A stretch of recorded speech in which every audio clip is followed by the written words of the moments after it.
Today we're here with Major Nate Foster. He's from Ortonville too. He took some time out of his day from fishing and raising kids to talk for a little bit.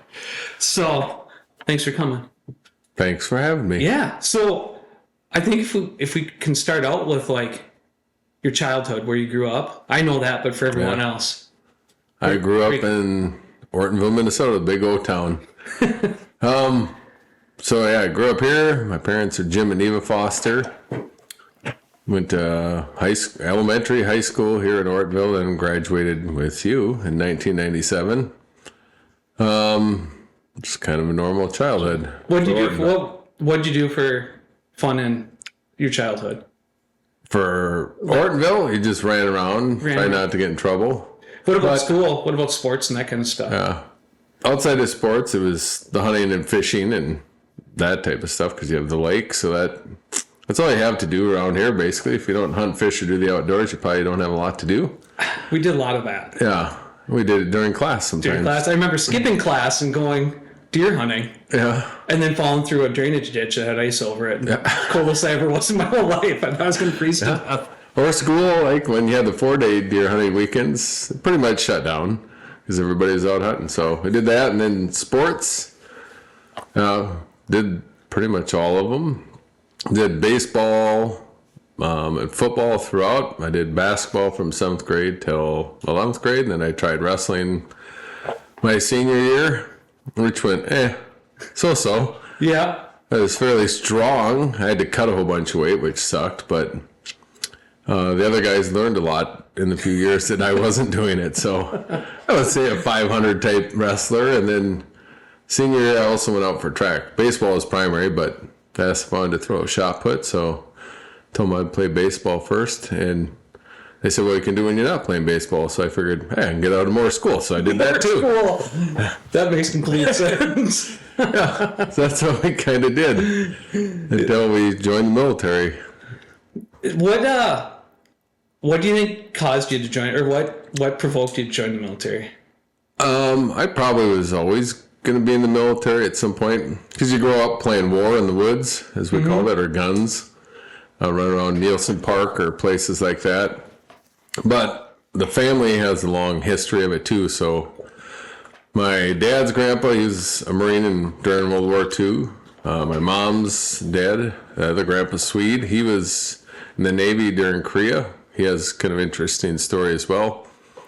Great-grandfather was in the Army during World War I. He was supposed to get shipped out, but then a large portion of his platoon or company got some weird disease. He spent like 6 months in the hospital, so he ended up not having to go over there. So that was probably one reason I'm here. Yeah, probably saved the whole family. So there's a lot of it. Then I also had an uncle. He got drafted for Vietnam. He ended up not going over there because he found out he was allergic to bee stings, and he also had asthma. So that would put you out. Yep. So I actually have all their uniforms from World War One. The Marines from World War II. I actually have his enlistment papers and That's pretty cool. All that stuff. My uncle's uniform. It's his greens from Vietnam, and then I got the Navy uniform from Grandpa Swede. So I have all that stuff at the house. That's a lot of history. Yeah, quite a bit. There's supposedly stuff that goes back farther, but I haven't really looked into it. So maybe when you retire, you'll have time. Yeah, I'm going to have time and not kids. No kids. So another 10, 15 years. Yeah. So I know you went basic when we were juniors. Yep. So how'd that go for you? It was basic. It was interesting. Like, going back to the first part, I guess I also joined college to pay for, or joined the military to pay for college because they were paying quite a bit back then. But basic, that was interesting. I remember getting on the bus here. I think it was down at Cashtown. When they still had buses? If it was still Cashtown, yeah. I think it was. We had, interesting. I think we gave bowl cuts or some dumb haircuts before we went down there. And get down to lovely Fort Sill. That's kind of the armpit of the world, but yeah. I remember getting there that first night, and they had the biggest, whitest drill sergeant I've ever seen. Because I remember, at least in my mind, he was huge. So he got on, and his arms were about 3 times the size of anybody else. And getting in, that was that reception, and then going in them giving your spiel on what to do and amnesty boxes if people had stuff they weren't supposed to have, and a little bit of reception. And then we got into the cattle cars. That was unique. So for people that don't know, it's just a big, basically cattle car. Yeah. They pack us all in there with all our junk. And then as we go across the tracks, the drill sergeants were nice at first, and they talked about the 2 sets of railroad tracks. And at that point, once we crossed those, then we were in their world, which that was different. Yeah, I don't know if it's basic or AIT, but one of the cattle cards, they made us close our eyes, so we couldn't see where we're going. I don't know why, but then as soon as they crossed the second set of railroad tracks, they lost their mind and started yelling and hooting and hollering at us. And it was one of the two, and I don't remember which one. But once we stopped, and they were telling you need to get the hell off the truck. They use a lot of different words than that, but anyways, so we all had our eyes closed. You hold your bags like this, and it's like, get off the car, And people take off running. Well, some people didn't open their eyes, and they began falling on each other. I forgot about that. And they're like, open your damn eyes, privates. And then, there's a pile of privates. Dumb and Dumber go to basic. That's where we were at. But and they're only 17. Yeah. A lot of the kids we went with were split, too. Yeah, we're between their 17. Yeah. Because I know I joined, it was roughly 2 weeks after my birthday. So it was on the 9th, and I think it was it 22nd? 26th? No, February. 22nd. It was the 22nd Yeah. of February. Yeah, there's 8 of us that actually kind of joined together. There was 5 of us from Ortonville, and we had the 2 Krenz boys from Wheaton, and then Borsheim, and then wasn't there one other guy from Oh, yeah, there was. Werner? Hancock. Yeah, from Hancock. So Yeah, there was a big group. yeah. So basic, yeah, that was interesting. Did you any takeaways from that you learned future lessons from? Don't volunteer in the Army. There you go. Learned that very quick. But yeah, basic, I don't know, it's different. I guess it's your first real grown-up decision you make, and then you're off on your own. And It's a lot different than being in Ortonville. oh, yeah, it's You a learn lot a lot different about than- life on that. I thought you learn a lot about life. Yeah, you get to meet dudes from other places. Like when we went through, there's no females in artillery. It was all male. All the drill sergeants, I swear they got the biggest dudes they could find. I think we were just 17 and very small. Could have been. They were big. They were huge. Drill Sergeant Dunstan, Coleman. Brown, he was another one. But there you go, and you realize you're not in mom's house anymore. You're not the biggest dog on the block anymore. Real quick. No. And yeah, You turn into a cog really fast. yeah, you can do a lot with a little bit of sleep. You get to work out more than you ever wanted to work out. Like, yeah, basic was a unique time. You meet a lot of people. You learn making your bed is a waste of time, but you do it anyways. I think once we got done, it made the senior year of high school real easy. Well, yeah, it makes it simple. You come back, even going back to football, when they're trying to work you out, you're in pretty good shape by the time you get back. Yeah, you've been conditioning also. Yeah, you have good conditioning. You lose a little bit of strength, muscle, football shape, but you can run all day. So Coach I would make you run because we got in trouble. You could run for quite a while. Yeah. But yeah, basic. What else is interesting about? There's a lot of stories about basic, but I don't know if kids can go through nowadays. If it's the same. Well, it can't be the same because they used to bash us. Yeah, They weren't nice. Like Private Dingleberry, that's the one kid.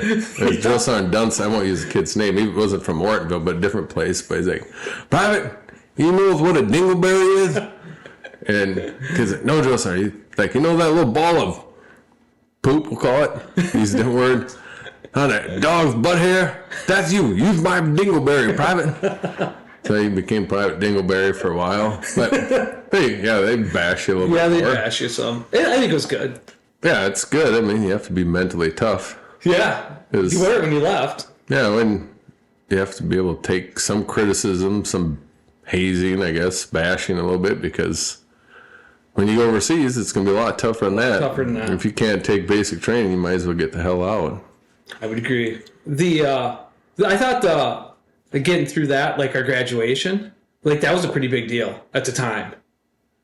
Oh, The basic graduation. Yep. Before we left to come back to be seniors. yeah, That was harder than I thought the work that we put into basic was harder than graduating high school. yeah, graduating high school wasn't that tough. Not compared to that. No, you just show up there. Yeah, you learned a lot. You can do a lot with a little bit of sleep. Was it basic or AIT? We had to sleep on the floor most of the time because we couldn't make our beds good enough. I don't remember which one it was. It's one of the two. We got our beds taken away like the second week. Yeah, so we slept on the floor the whole time. Just concrete floor, and you learned to sleep in a lot of unique places. You could sleep whenever, on concrete, on floors, but Yeah. I know most of them, whichever year it was, basic or AIT, we just slept on the floor the whole time. So we didn't have to keep making our beds. Yeah. The other platoon always beat us. And then right before, towards the end, there was some inspection or something that was coming, or maybe before our parents showed up, that I remember the drill sergeant was talking to us about it, that he's like, I didn't tell you couldn't sleep in your beds. You guys just chose to do that. Drill sergeant would have let you sleep in your bed. You liar. I don't remember going that way. No, it didn't go that way. I think it was AIT because I think when the night between graduating AIT and flying out, I think I pushed 2 bunks together and it was like heaven because we finally got to sleep back in the bunks and there was 2 of them. Sleep, something nice. Yeah, I think that's... Yeah, there's that. And what else was there from basic?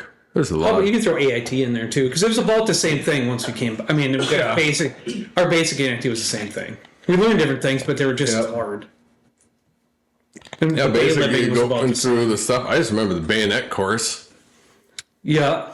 We used to do that. I guess they don't do that anymore because, I don't know. I remember people getting pummeled, pugil stick. One of the funniest parts from the bayonet course was we were going through the chow line, and one of our buddies was serving chow. Another guy from here in Ortonville that we joined with. Yeah. He's like, right now it's down a lot. Yeah, he's like, hey, give me a brownie. Give me another brownie. The kid's like, no, I'm not giving you a brownie.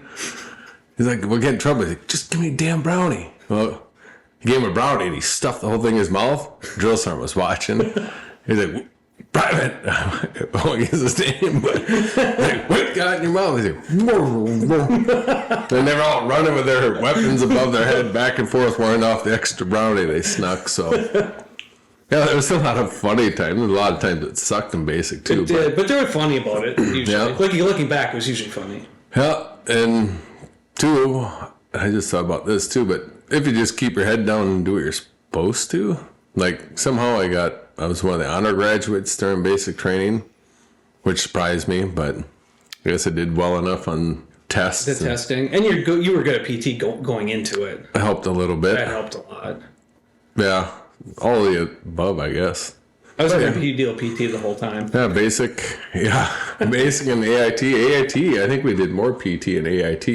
I think we did too. I think it's because there was nothing else to do. Nothing else to do, and I know ours ended up being a little bit longer than normal, I think it was. It was almost as long as basic was.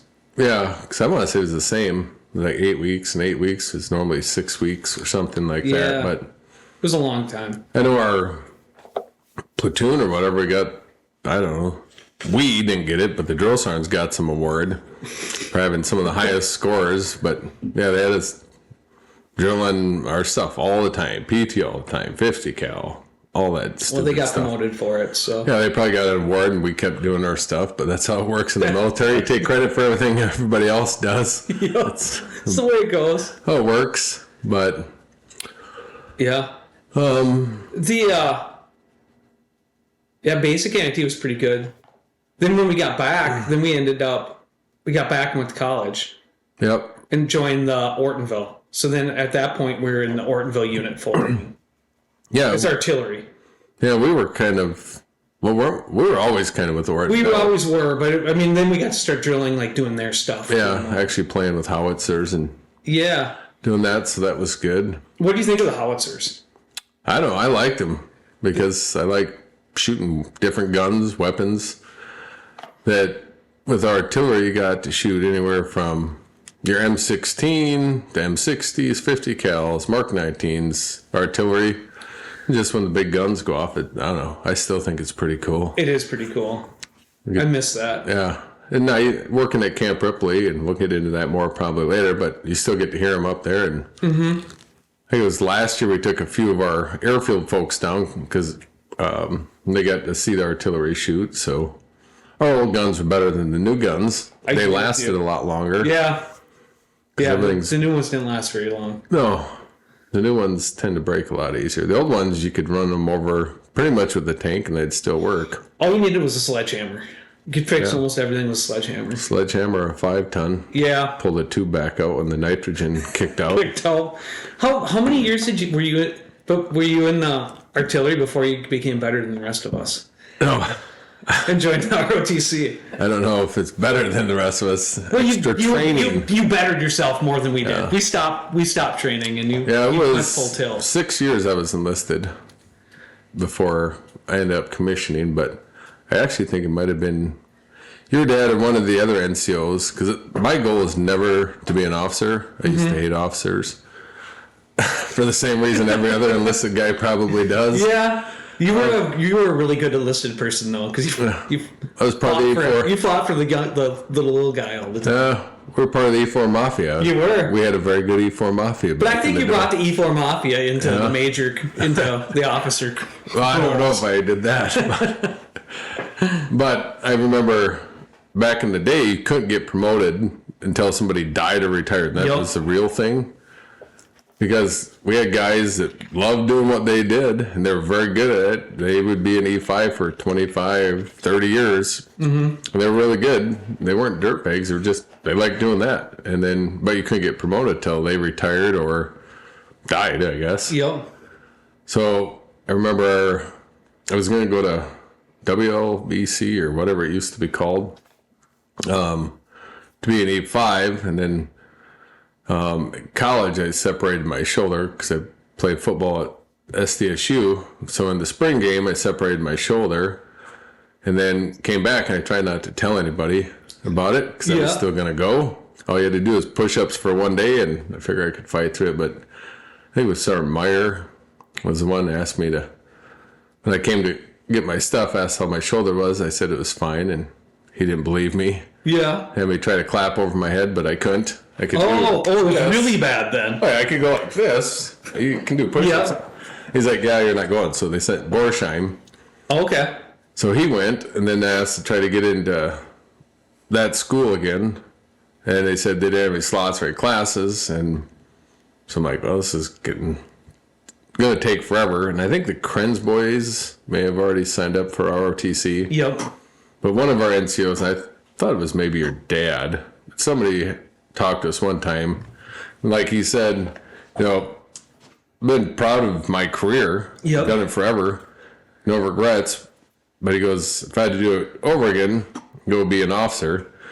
He's like, you get paid more. You get more in retirement. He goes, you guys all think you know everything already anyways, the same as a lieutenant does. Yeah. And it's really, the NCOs are still running the show. Yeah. We got some lieutenant doing his thing. And I thought that was interesting. It kind of made me think about it. I'm like, well, if I am going to do this for a long time, maybe it's a good way to do it. And then that's how I ended up joining ROTC. Because when I first went to college, there's no way in hell I was joining that. Yep. So I took the class because you could take the first year class is basically an easy A. Yep. You show up one day a week and they tell you about basic training stuff. And a couple of the instructors there weren't so good initially. And they were having some problems there. After the fact, I found this out. But like they're showing people how to march, and they're having you step off with the wrong foot first. And there's a few of us in our classes like, you knew that was definitely wrong. that's not right. And I'm like, well, that explains why lieutenants aren't that smart. You go through that class. Yeah. Well, between that second, third year, they revamped the SDSU ROTC program, brought in all kinds of new folks. And like they had Colonel Corbett he was the OIC. Then we had Master Sergeant Carpenter, a few other folks, but these guys were, well, Corbett, he was an officer in the Guard. And then the other ones came out of, he's full-time Ranger his whole life. Another guy came out of Sergeant Chavez, out of 82nd. So they brought. So they knew what they were doing. Yeah, some hard chargers. And I remember them talk to me about once, and like, they were what you thought the Army was. Yep. A couple dudes before that, I don't know. They were worthless, but they brought in that good group. Yep. I'm like, okay, well, yeah, between waiting to have to get promoted E5 and then those guys talk to you, like, they were exactly what you think they would be. Like, Yeah. hard charging Ranger, hard charging 82nd dude, jumping out of planes his whole life. Those were kind of a mix of all that. That's how I ended up. That's more inspiring.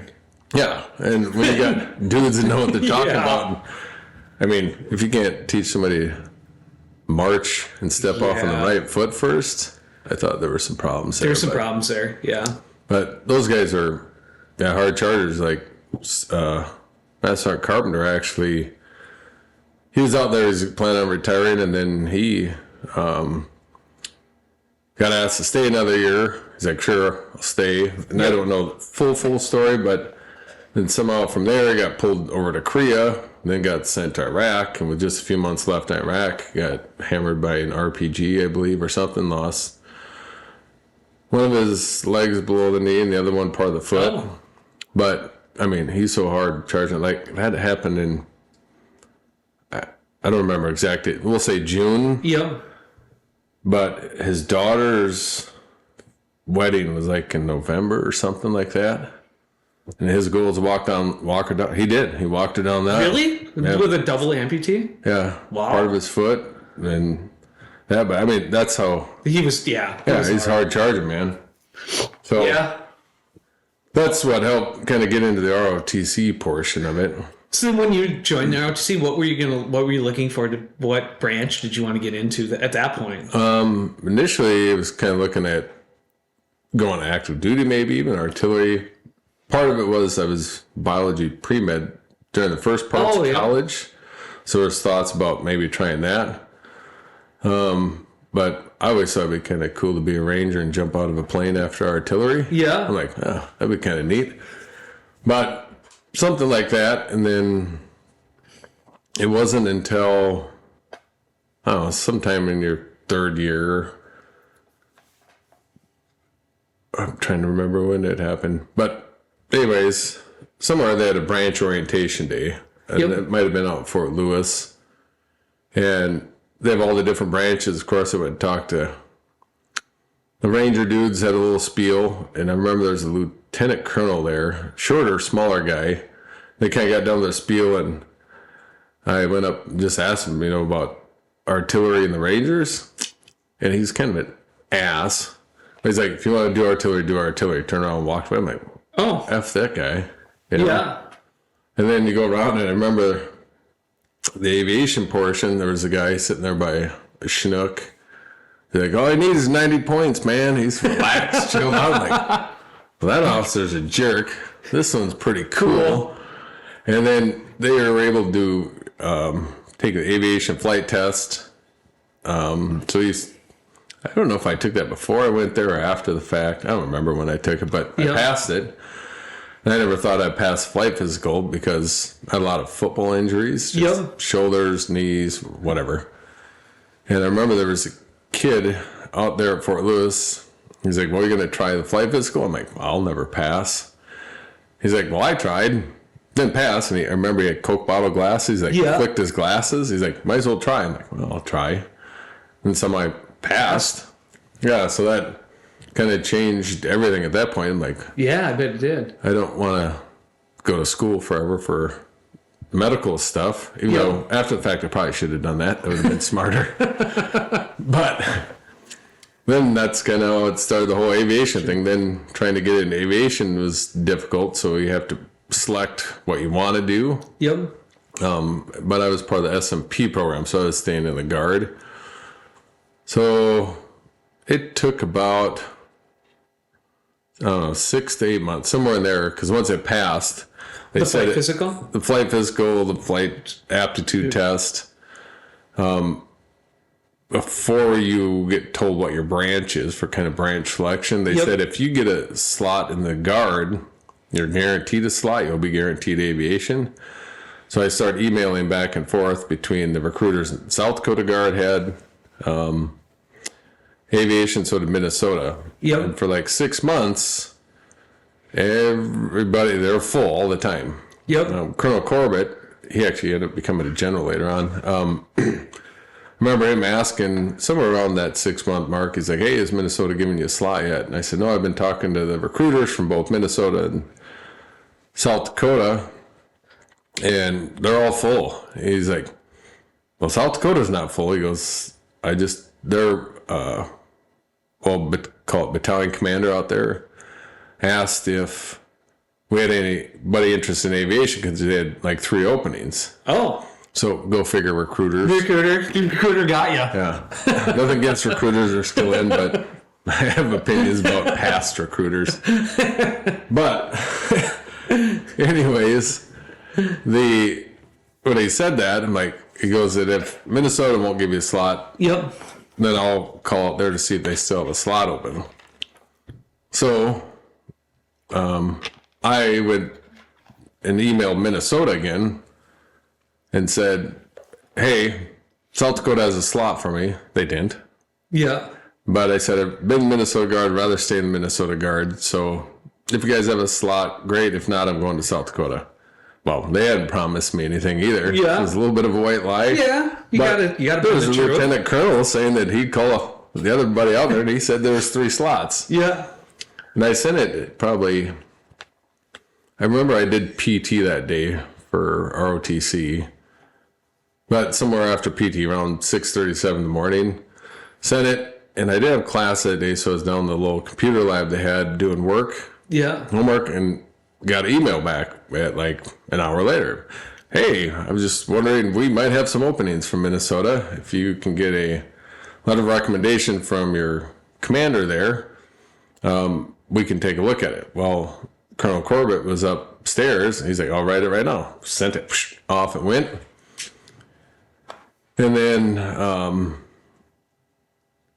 probably, I don't know, within a short period of time, this guy in Minnesota called me back. It's like, hey, congratulations, we have a slot for you. So it all happened fairly quickly. Yeah. And then I eventually had to go down there and do an interview with those folks. And that's how I kind of got selected into the aviation program. When you got selected in aviation, was that still just general aviation, or was that for? Yeah, it's just aviation officer. Okay. So you're not. There's like that. You don't know what bird you're flying or anything. No, like that. you don't know the birds and what you're doing. Kind of one funny story with the selection process. So I went through the interview with them, and I remember there's an officer that was sitting there doing it. He called back to our unit. I think it was Sergeant Meyer, and they were talking about me while I was sitting there, and I had my pressed uniform and starched and fancy shiny boots that probably shined for 4 days before that. Yeah.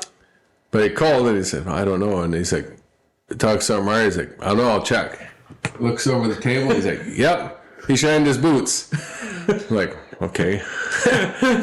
Anyways, afterwards, interviews, that final phone call, and he came around and shook my hand. Yep. Came in, shook my hand, and then started scuffing my boots with his boot. I was getting really mad, right? Yeah, that used to be a lot of work. People don't realize now that are in the Army or Guards how much work it was to shine your boots. Yeah. That was an all-day process. All-day process, completely stupid, complete waste of time. But yeah, but it was a process. Yeah, it was a process. And when you spend time on that process, people screwing up. But he shook my hand, started scuffing my boots. He's like, congratulations, you're in. Quit polishing your boots. You can make the rest of us look bad. I didn't know if I was happy. I was angry all at the same time, but it was interesting. It was a little bit of old guard aviation. Yeah. So that was kind of how I got selected into aviation. So then, finished out ROTC there. And then you finished college before in Brookings. Yep, finished college at SDSU, so I graduated with a major in biology and then a minor in military science. That's what you get out of the ROTC program. Okay. I did that, and then after that, you have to head off to flight school. So then, when you go to flight school, is that just do you yet know what you're going to fly? No, it's just you're in flight school. And not it could be necessarily. It depends. At the time, Minnesota, like I got selected into aviation. At some point, I graduated December 2002. Yep. And at that time, Minnesota had Hueys, 58s, Cobras, and really coming from the gun line, I really wanted to fly Cobras. Like, I bet. I'll go destroy some things. Yep. This kind of gets in you. Somewhere within that short period after they told me I was in and before I graduated, you knew the unit you're going to or where. Yep. That they retired the Cobras like it was either 2 months before I got there or 2 months after, so it's kind of upset. But Yep. then they had Hueys, 58s, and then they were bringing the Blackhawks at that point. So coming in, you don't know. You're going to go to flight school, and then back then you trained on smaller aircraft, and you don't find out till somewhere down the line. Like Minnesota may tell you, "Yep, you're going Blackhawks," Okay. because that's what we have slots for. Yep. But it can always change Until you get there. Yeah. Well, even during it, because every pilot, no matter what type of aircraft you're flying, Yep. you go through kind of the same course up until towards the end. Okay. And then that's when they go into aircraft specific stuff. So, You ended up going down to Rucker. yep, old Mother Rucker, What year was that? Do you remember? 2003, July of 2003. So that's when things were just starting to happen. Well, I mean, things had been happening to Iraq, but that's when guard units started getting called. It Yep. was about the same time. Yeah. Obviously 9/11 happened. Yeah. We were in college at that point. And I remember going to Camp Ripley. They had us bring all of our stuff up there. That was artillery. Yeah, that was still artillery. Yeah, because that would have been. It was that first weekend or a week after that? It was probably a week after that. Yeah. Or two. Where we weren't quite sure what was going on. Yeah, no one knew. I think the whole country was waiting on that Yeah, one. I think weird. everyone in any armed forces were wondering where they're going. Yeah. So, I went to flight school. Got there in July 2003 in Fort Rucker. I'd never been to Alabama before, but it's in the southern part of Alabama, Yeah. about 90 miles north of Panama City. But you get there in the first couple mornings, I remember walking, it was hot, Yep. muggy. I thought it rained, but it was just so humid down there. And you could tell all the kids from up north, because we all had colds for about the first 2 weeks, because you go from hot to cold, hot to cold. Yeah. And then you got used to it, but yeah, it's hot and miserable. So how was flight school then? It was good. It was interesting. Are they like, is that like are they're nice to you there and just want you to learn? Or is there still like. Yes maybe, and no. They're still difficult. It's not like Yeah. basic training or AIT, Yep. but they're still hard on you. So you get there the first month and a half, and it's changed a little bit now. But the first month and a half, it's all classes. So you're going through basic knowledge stuff, and then you have medical, and you start working in aircraft systems, aerodynamics, how aircraft fly, why they fly. So it's like 4 to 6 weeks of just classroom work. Do you have, is it like other military schools where it's like you have a test every week or whatever? Or every other day. Every other day. Then can you just fail one or fail a couple and you're out? Or how's that? I don't think it was quite that hard. If you failed, you probably get a retest. Okay. If you were screwing up a bunch, you probably could get kicked out. But most people wanted to be there, Oh, so that helps. And you study more. I mean, I suppose you already passed the aptitude test too, so you're smart enough to do it. well, somewhat. We're smart and dumb pilots. I'm somewhere in the middle. I'll never claim to be great. Yeah. Say I was the worst, but I studied more in flight school than I ever did in high school or college. I bet. But so you get through that initial classroom work, then you start your primary is what they call it. So it's the TH-67s was training helicopter. It's a Jet Ranger. It's like a news helicopter, Oh, yeah. but they're cheap to fly, and you have to actually learn how to fly them. And it's funny that Army aviation now is going back to that. I can talk through that process later, but Yeah. we had the cheap helicopters because you're out there training.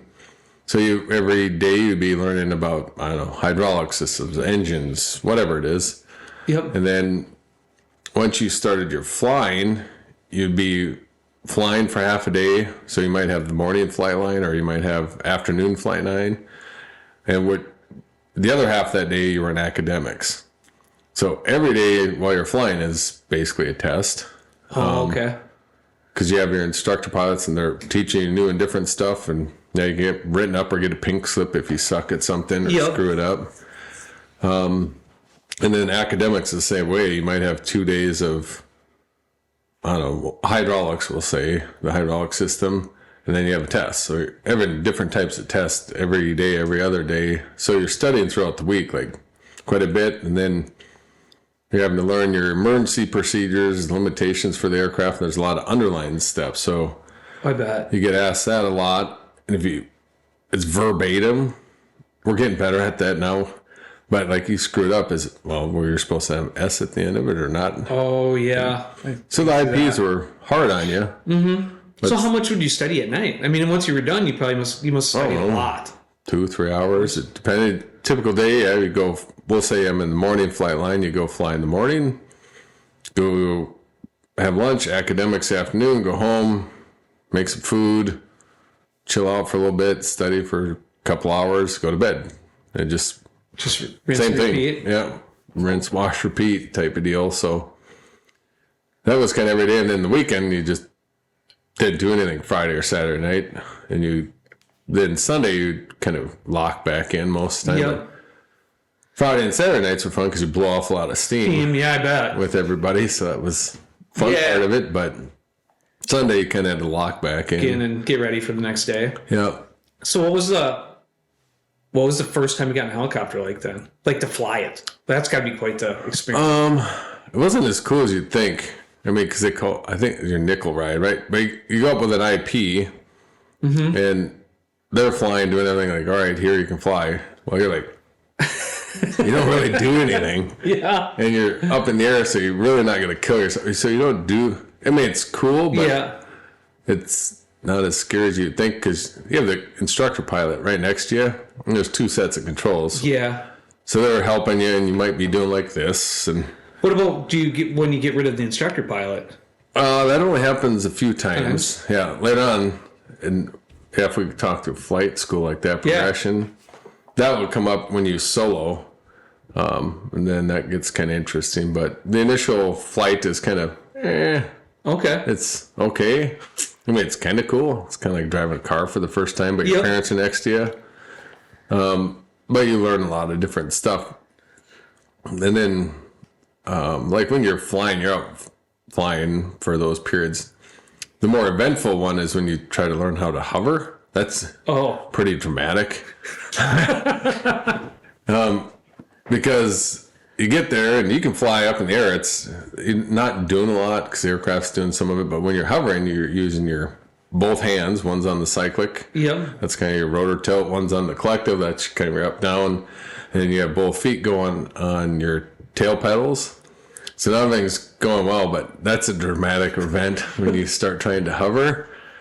But the IP will kind of let you do a cyclic a little bit first, then the pedals, then the collective. And at some point, he's like, all right, you ready? And you're like, all right, and do this. And he lets go, and you kind of sit there because you don't do anything with him. Yeah, you just hold. You don't know what to do. Well, you know what to do, but you're just holding it, and then it starts rocking a little bit. Then you overcorrect and overcorrect. And then you almost crash and die a few times. And you're like, oh, God. And it's like this. And I remember I went first between my stick buddy and I. And I got done after that hour, just completely mentally, I don't know, I was smoked. I'm like, oh, God, I'm going to fail flight school. Because I couldn't hover at all. And I went and sat on the bench in the bleachers because they drop you off and the other student go out. Yep. We probably put 2 in there. One because of weight in the aircraft, but the other one's probably survival risk. It's too dangerous. You're sitting there and you're asking the other guys, like, oh, I suck. And you kind of watch the progression of the other pilots go through it. Yep. And you can see the moment that the IPs kind of give it to them, and then there's 8 or 10 or 12 helicopters all out there looking like they're about ready to crash, which makes you feel a little better. Yeah. You're like, oh, there's hope. Everybody else looks to be sucking as bad. Yeah, it took 3 days till you figure out your hover button. Yeah. To figure out how to hover an aircraft, because that's kind of the important part of landing and Seems like taking it off. would be. Kind of we figured out on a Friday, right? Some guys took a little bit longer, some maybe a little bit less, but normally it seemed about 3 to 4 days. Well, we figured out, me and my sick buddy both got to the point where on a Friday, meaning figuring out is hovering and not killing yourself. You're not hovering good. Yeah. You're not going to die. And then we came back Monday. It was like started all over. But Really forgot. by the end of the hour, then we got it back. Yeah. But like our IP's like, geez, guys, did you go drinking all weekend or what? I'm like, no, maybe, but Maybe that doesn't matter anymore. but yeah, some guys it took a while. Some Yeah. it took a little bit shorter, but it seemed like that 2 to 3 days is kind of normal. So how far are all these helicopters apart when they're learning to hover? It seems like you won't want to be close to I somebody. don't know. I wasn't good enough to watch. I was too trying not to scary. die. They're on a big airfield, so Like a mile apart? Oh no, you're not that far Oh, okay. apart. A few 100 yards. Oh, that seems close. But yeah, maybe a couple 100 yards. I don't know. I'd have to find the videos. Yeah. Of it, but the IPs, they don't want to die, obviously. Yeah. So, They'll grab it from you. but yeah, you'll see them rocking and rolling, and yeah, it's interesting. That's the dramatic. I remember that more than my nickel ride, where you just get I up bet. there. But then once you figure it out, then you're like, oh, I'm gonna be a good Yeah. pilot. You're not really a good pilot at that point, but so yeah, you go through flight school. You do your primary stuff in the aircraft.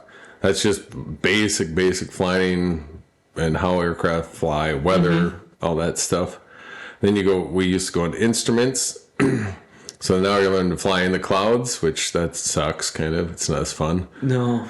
But you get spatial data. And that's the scary part. We can talk about that later. Combat stuff. But you go through instruments, and then you transition out of that TH-67. We used to have the OH-58s. Yep. Same type of helicopter. One's a civilian version, one's military more. So then you learn basic combat skills. So now you're learning to navigate, fly low level, somewhat low level. It's more than navigating and learning to fly Army-like. Yep. And then once you're done with that, you would go into nights. And so you're learning to fly night unaided without goggles, and then night vision goggles. What's easier? I don't know if that's the right question, but Well, day is always easier. but with goggles or no goggles? Oh, with goggles. With is goggles. Better. Yeah. At first, it takes a little bit getting used to it because you have the two tubes on your eyes. Yep. So you don't have the like depth perception, height, distance. You have to learn that a little bit. Yep. But once you fly with goggles, it's way better flying with goggles because Okay. at least you can see everything out there. Versus at night unaided, all you can see is the lights that are out there based on illumination from the moon. It was hard to drive a Humvee with goggles. I can't imagine. With the depth perception, it's Yeah. always so hard because you can't tell. I can't imagine. It takes practice. But it does. Is it more looking at knowing how big something is out there? It's Kinda? both. There's a Both? whole. Yeah, they teach you a Thing. lot. You learn a lot about your eyeballs at flight You would school. have to. You learn about there's different,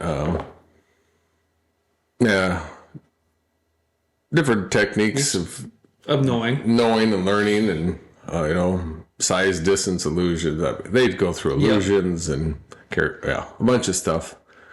So it takes practice, but that's also why once you start flying goggles, it's required. You have to do it every 60 days, or you have to go through a little retraining event or Oh, okay. proficiency flight with an instructor pilot again. So that's pretty often then. Yeah. So even afterwards, you're flying, quite often still. But you go through that, and like when you're young, you just need to fly a lot. As you get older and done it more, Yep. like I have probably, I don't pay attention to how many hours all the time. Around 700 goggle hours. Okay. So flying with them. So it takes a little practice. Yeah. But yeah, so we went through, sorry, I'm jumping around. Oh, that's fine. I ask bad questions. Yeah, sometimes. flight school. So you get through your nights. It's interesting. Flight school can be fairly dangerous too. We'll jump back to. I know you asked about flying solo for the Yep. first time. That's somewhere. Crapes, I can't remember when we did it, but at first, they let you and your stick buddy, that's the other pilot. There's Yep. 2 students to every instructor pilot that they would let you do patterns, traffic patterns. So you're taking off from the runway, a circle back down and land. Yep. So you get to do 2 or 3 of those. When you get done, then you really think you're a pilot. Like, yeah, you're a pilot, get these solo wings on your hat, and you still really suck. Yeah. You're not a pilot.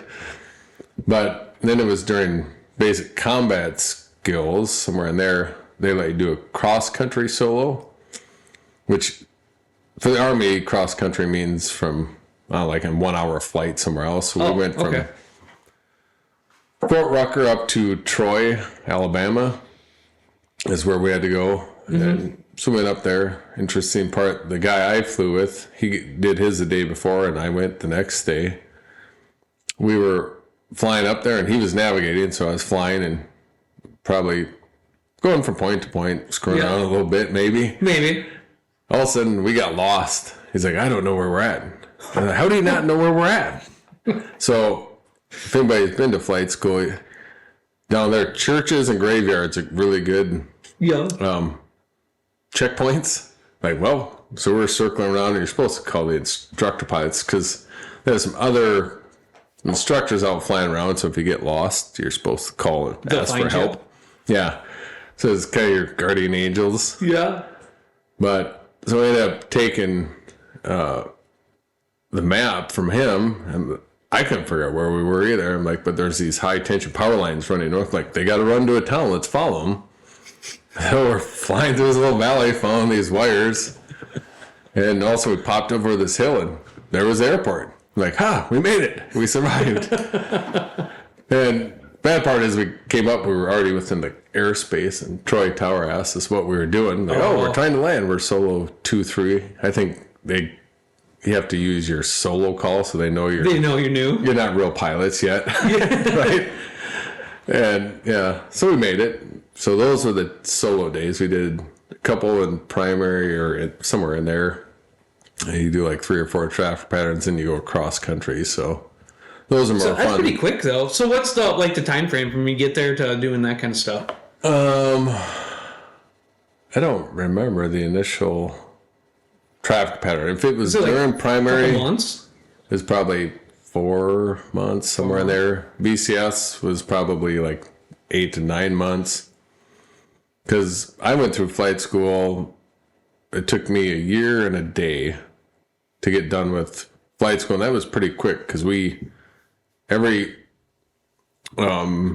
transition from one mode of flight to another, we ended on a Thursday or Saturday, and then we'd start on Monday. But some people, when they get backed up or delayed, can be a year and a half, could be 2 years. We just got really lucky with where we hit these bubbles. We never hit a bubble. But that was going through all of that, and then we have your officer basic course at the end, plus then we have SEER school at the end. That's your survival school. So how was SEER school? Is interesting. Sucked a little bit. Because it was hard, or? It's probably mentally harder than anything. I mean, physically not so bad because we went out in groups, and we didn't go through the full CRC where they capture you at the end. They didn't have that yet, so it was CRB. We're out there, you don't have much for food. You get really tired because we're out in the field for like a week, roughly. And with nothing. Yeah, you get... We got a Gore-Tex jacket. That's all they gave us. And that's you get a knife. Alabama. Yep. So we went out, and they drop you off at night, and you're supposed to move at night, and fairly quickly you realize that walking into spider webs wrapped around your face isn't fun, and you're running thorns, and I hate snakes, and there's snakes out there, but probably the hardest part physically wasn't super demanding. I mean, it wasn't like climbing mountains, but the lack of food and that over time wears you out. So going up a simple hill, you might have to stop, take a break halfway up. You kind of get wore out. But you learn good survival techniques and methods. And probably the biggest thing is you can go a long time without much food. Water, you can't go a long time. But the part that I remember the most on that was probably the coldest I'd ever been in my life. Probably partially that you're hungry, tired, haven't been sleeping much because you're sleeping on the ground. But the one of the last days, it was just raining nonstop, and it was, I don't know if we were at end of April, May, somewhere in there, but it was just cold all the time. And there's a group of 5, 6, 7 of us, something like that. And when you're on the outside, once you started shivering to the point where you couldn't stop, you'd rotate to the middle. I could call it nuts to butts. I mean, you were holding on to each other because it was cold. It sucked. And then, next day you woke up. How did it end? They just came and found you, or did you finally get somewhere? You're moving from point to point to points that they gave you, and then eventually at the end, you're at a point and waiting for your extraction. So then they come pick you up. We got food. Went Happy days. Oh yeah, we ate a lot. I bet you did. Yeah, it's interesting because you'd be sitting out there sometimes killing time, and you're all talking about what you're going to eat when you get home. Yeah. So, you get home, and I know for about 3 days after, every time I ate, I just kind of felt nauseous. Yeah, not didn't stop me from eating, but it didn't feel good afterwards. I bet it did. So, that was interesting. That's pretty much flight school, I guess. Flight school, then okay, cool. Well, yeah. So, it's through CROBC, and then you have your aircraft qualification course. That's how they used to do it. So, that's when you went into your specific, the Blackhawks. And that's what you ended up first with, was Blackhawks. Yep, Blackhawks. So then I went right into that, and then we also had our dunker training at the time. What's that? So they take like a mock-up of a cockpit. Yep. They got a pool down at Rucker. They drop you in the water and teach you how to get out of a sinking helicopter. Not fun. For me, it wasn't too bad because you can swim. Yeah, I could swim as a lifeguard back in the day. So it wasn't too bad as long as you don't panic. Some people, they don't do well. But they'll drop you in with your helmet, and they show you how to get out your door, get across cockpit. Then they'll put down your blackout visor. So now you're doing it blind to your feeling. So it wasn't too bad. Some people really didn't like it. I didn't mind it.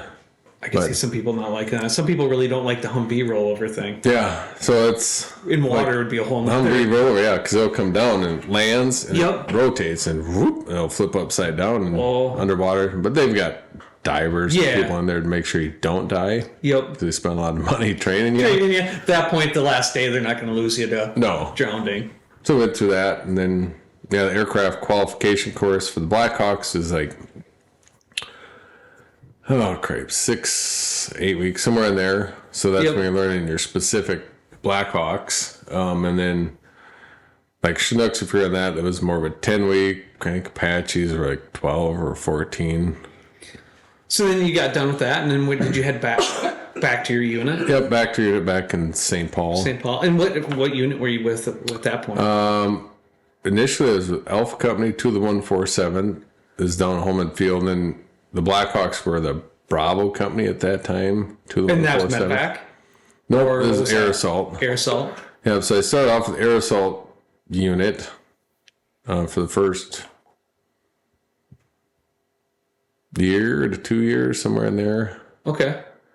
And how'd you like that, the air assault part? I don't know. So what were you doing as air assault?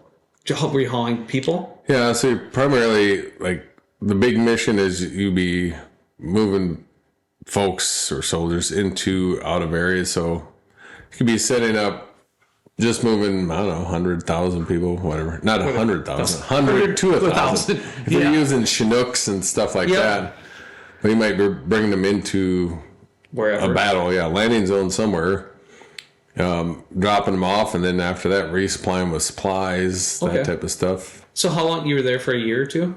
Yeah, I think it was around 2 years. Because then I think it was 2000. Crepes, I don't know. I'd have to go back and look. 2 to 3 years, we'll say that. Yeah. So then what happened? So then why did you get promoted out of that unit? Is that... They shuffle you around. Like as a commissioned officer, your primary job initially is kind of flying a little bit, but it's not flying. Over time, you're going to move up and you start becoming in charge of units that are flying. So like I went from that Alpha Company to Bravo Company. That was pretty much the initial transition. And then after that, people started deploying. So they're filling slots and they're moving you around. And I got told by my commander I was going to the medevac company. Actually, we'll take a step back. So it was ALFCOM area with the air assault unit.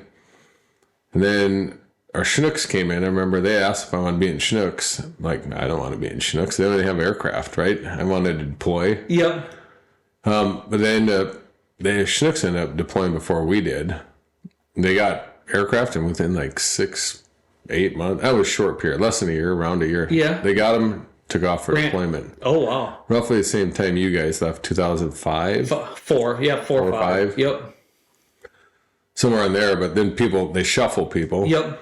And I got moved to the medevac, which I was kind of upset about at first because, like, great, the first time I'm deploying will be an aircraft without guns, right? I wanted to go with Cobras. First, I started out with Cobras. And at least the Blackhawks had the 240s or M60s. Yep.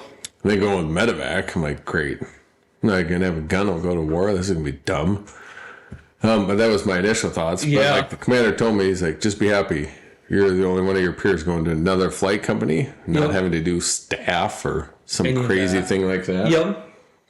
So that's how that kind of happened. And then how did you deploy with them? Mm-hmm. Yep. So we ended up. So I went with that unit. I started working with them full time because I was living in Sioux Falls, and they called to ask if I wanted to come up as a training officer. Yep. We came up and did that. When did I do that? Like 2006, 7. So that's probably when I joined the medevac, somewhere in there. Mm-hmm. But then we ended up deploying August of 2008 is when we ended up going. And that was to?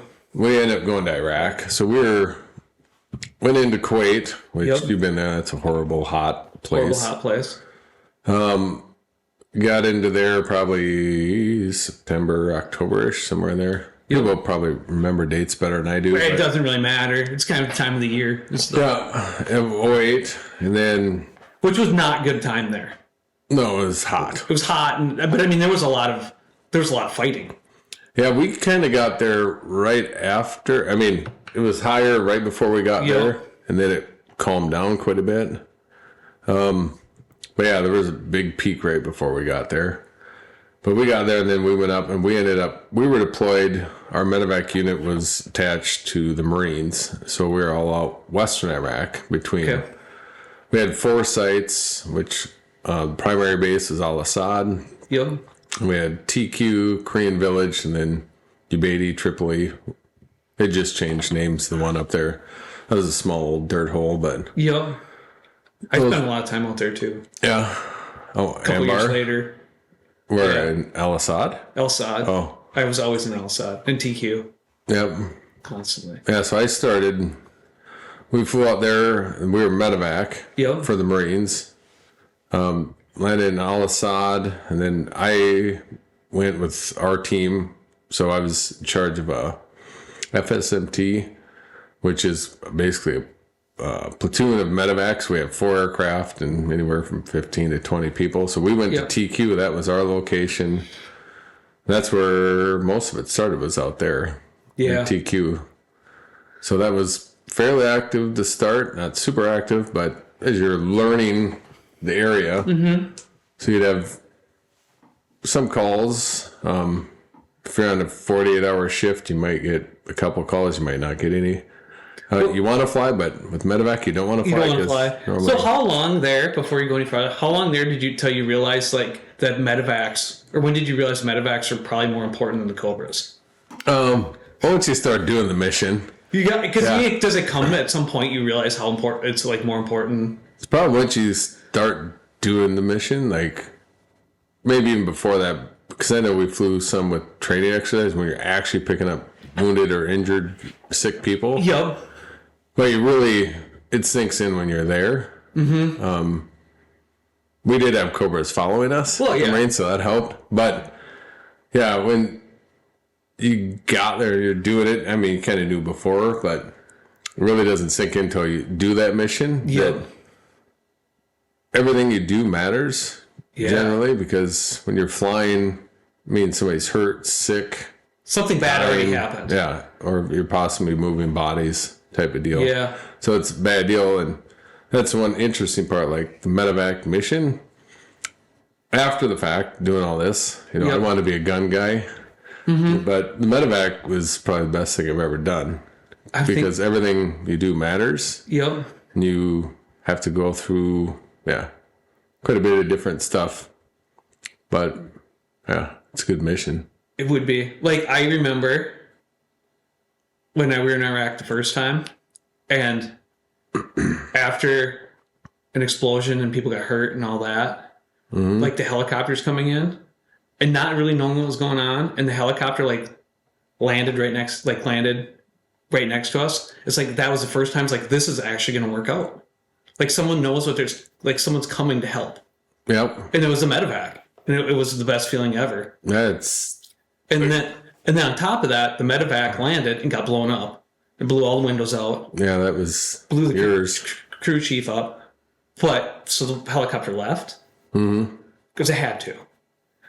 But I remember seeing the first thing that I knew that day was going to be okay was a F-16.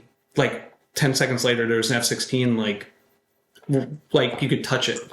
Yeah. And I bet it wasn't a minute. And another Black Hawk landed in the same spot. Yeah. It's like those guys got the balls. Because the last guy just got blown up right there. And didn't even know why. Yeah, didn't know why. Didn't know why. And they're all hurt. And another one lands right next to it with no guns, no nothing. Yeah, you gotta. So that, my true respect of medevacs was born that day. Yeah, you gotta have a little guts. I mean, but you can't look at the ground guys. I always think I don't know how you guys go drive out the gate all the time just waiting to get blown up, just watching Yeah, and I always thought that I don't know how you medevac because someone already got blown up. It's wherever you're going. Yeah, it was a gunfight or something bad happened there. A gunfight going on, or maybe bringing some air power behind you, which helps. Yeah. Plus, you also know that there's dudes or dudettes that are wounded down there or dying, or if you don't do something, they'll die. And then for sure, if you don't try, how do you live with that stuff? You know? Yeah. So, what was your normal day flying medevacs? Like you had 40-hour shifts. Yeah, I typically come on. So, we had 4 flight crews. Yep. We'll use that because that was kind of the standard. Smaller bases may only have 1, may have 2. So we would you'd start off on second up or first up. So first up means if you get a call there, first one's out the door. Second up, the second one out the door. So you go through, we'll say when you first come on duty, that's your second up. So you're kind of chilling out, hanging out. So you got a little bit of time. Yep. First up, you're kind of always ready. Every day was different. Some days you might not do anything. You're just sitting there waiting for a call.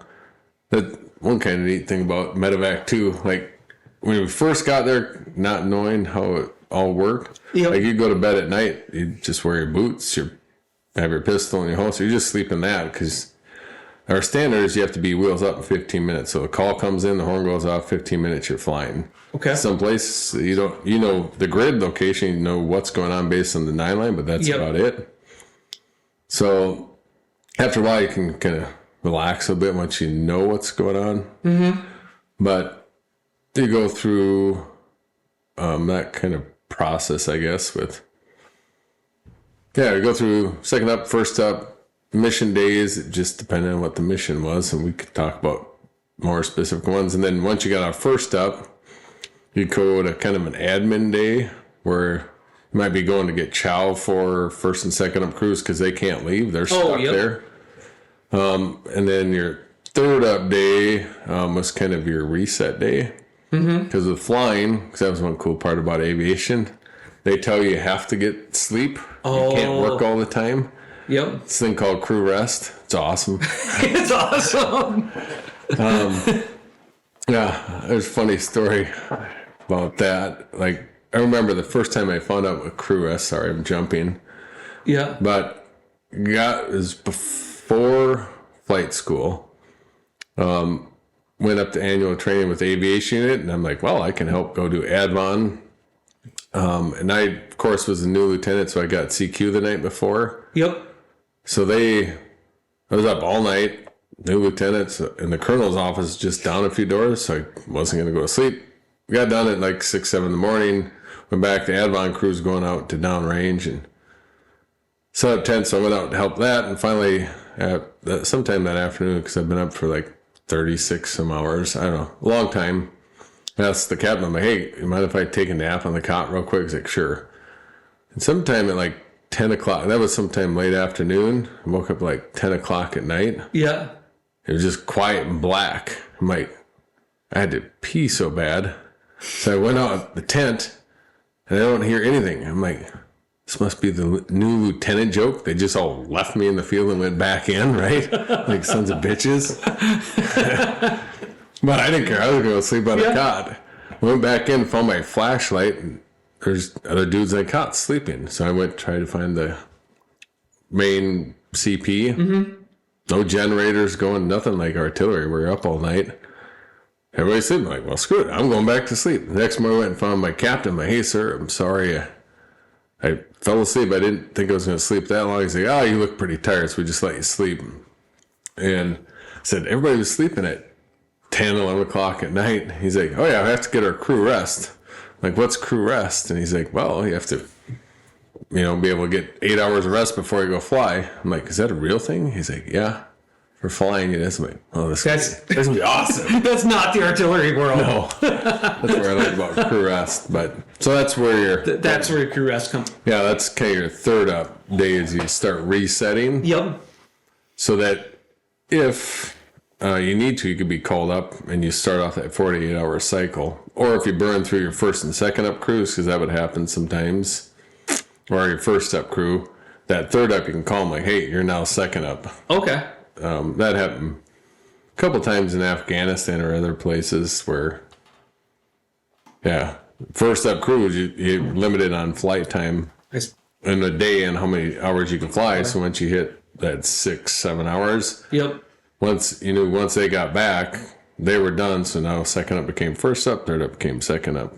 Okay. So how long, like at TQ, when you're at TQ, how long would a flight be? Like how far from TQ would you go? Oh, independent. I remember the first kind of one where we did it by ourselves, because the first couple missions you're doing with the unit you're replacing. Yep. The Ripper. Yeah. And then the first one, it was myself and like Mr. Tremba. He's one of the morning officers.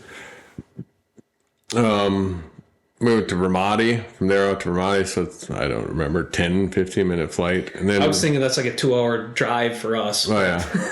It's not super far. We'll say 15 minutes. Okay. I don't remember exactly. Yep. Pick up somebody there, and that was more of a patient transfer, so you're going in to whatever aid station they have to pick them up, and then from there up to Balad, because that was the first time seeing tracers. Just as you're flying by? Yeah, just flying, whether noise complaints or... they're just shooting in the air. Yep. First one was leaving TQ to Ramadi, and then I think it was Sergeant Vaudrey. He was our NCOIC. Mm-hmm. Called tracers at like 5 o'clock or whatever. I'm like, well, are they coming at us? Or he's like, well, they're behind us. I'm like, oh, God. You're not quite sure what to do. No. Well, we kept flying. And it's nice, a helicopter, you can just turn away from things. And then from Ramadi up to Balad, through your goggles, you can see lots of tracers as you're going up. And I remember, I think it was Mr. Tremba and I were talking like, this is going to be a really long deployment because, I don't know, there's 10, 15 different sets on the way up. Like, oh, we're going to get hit eventually.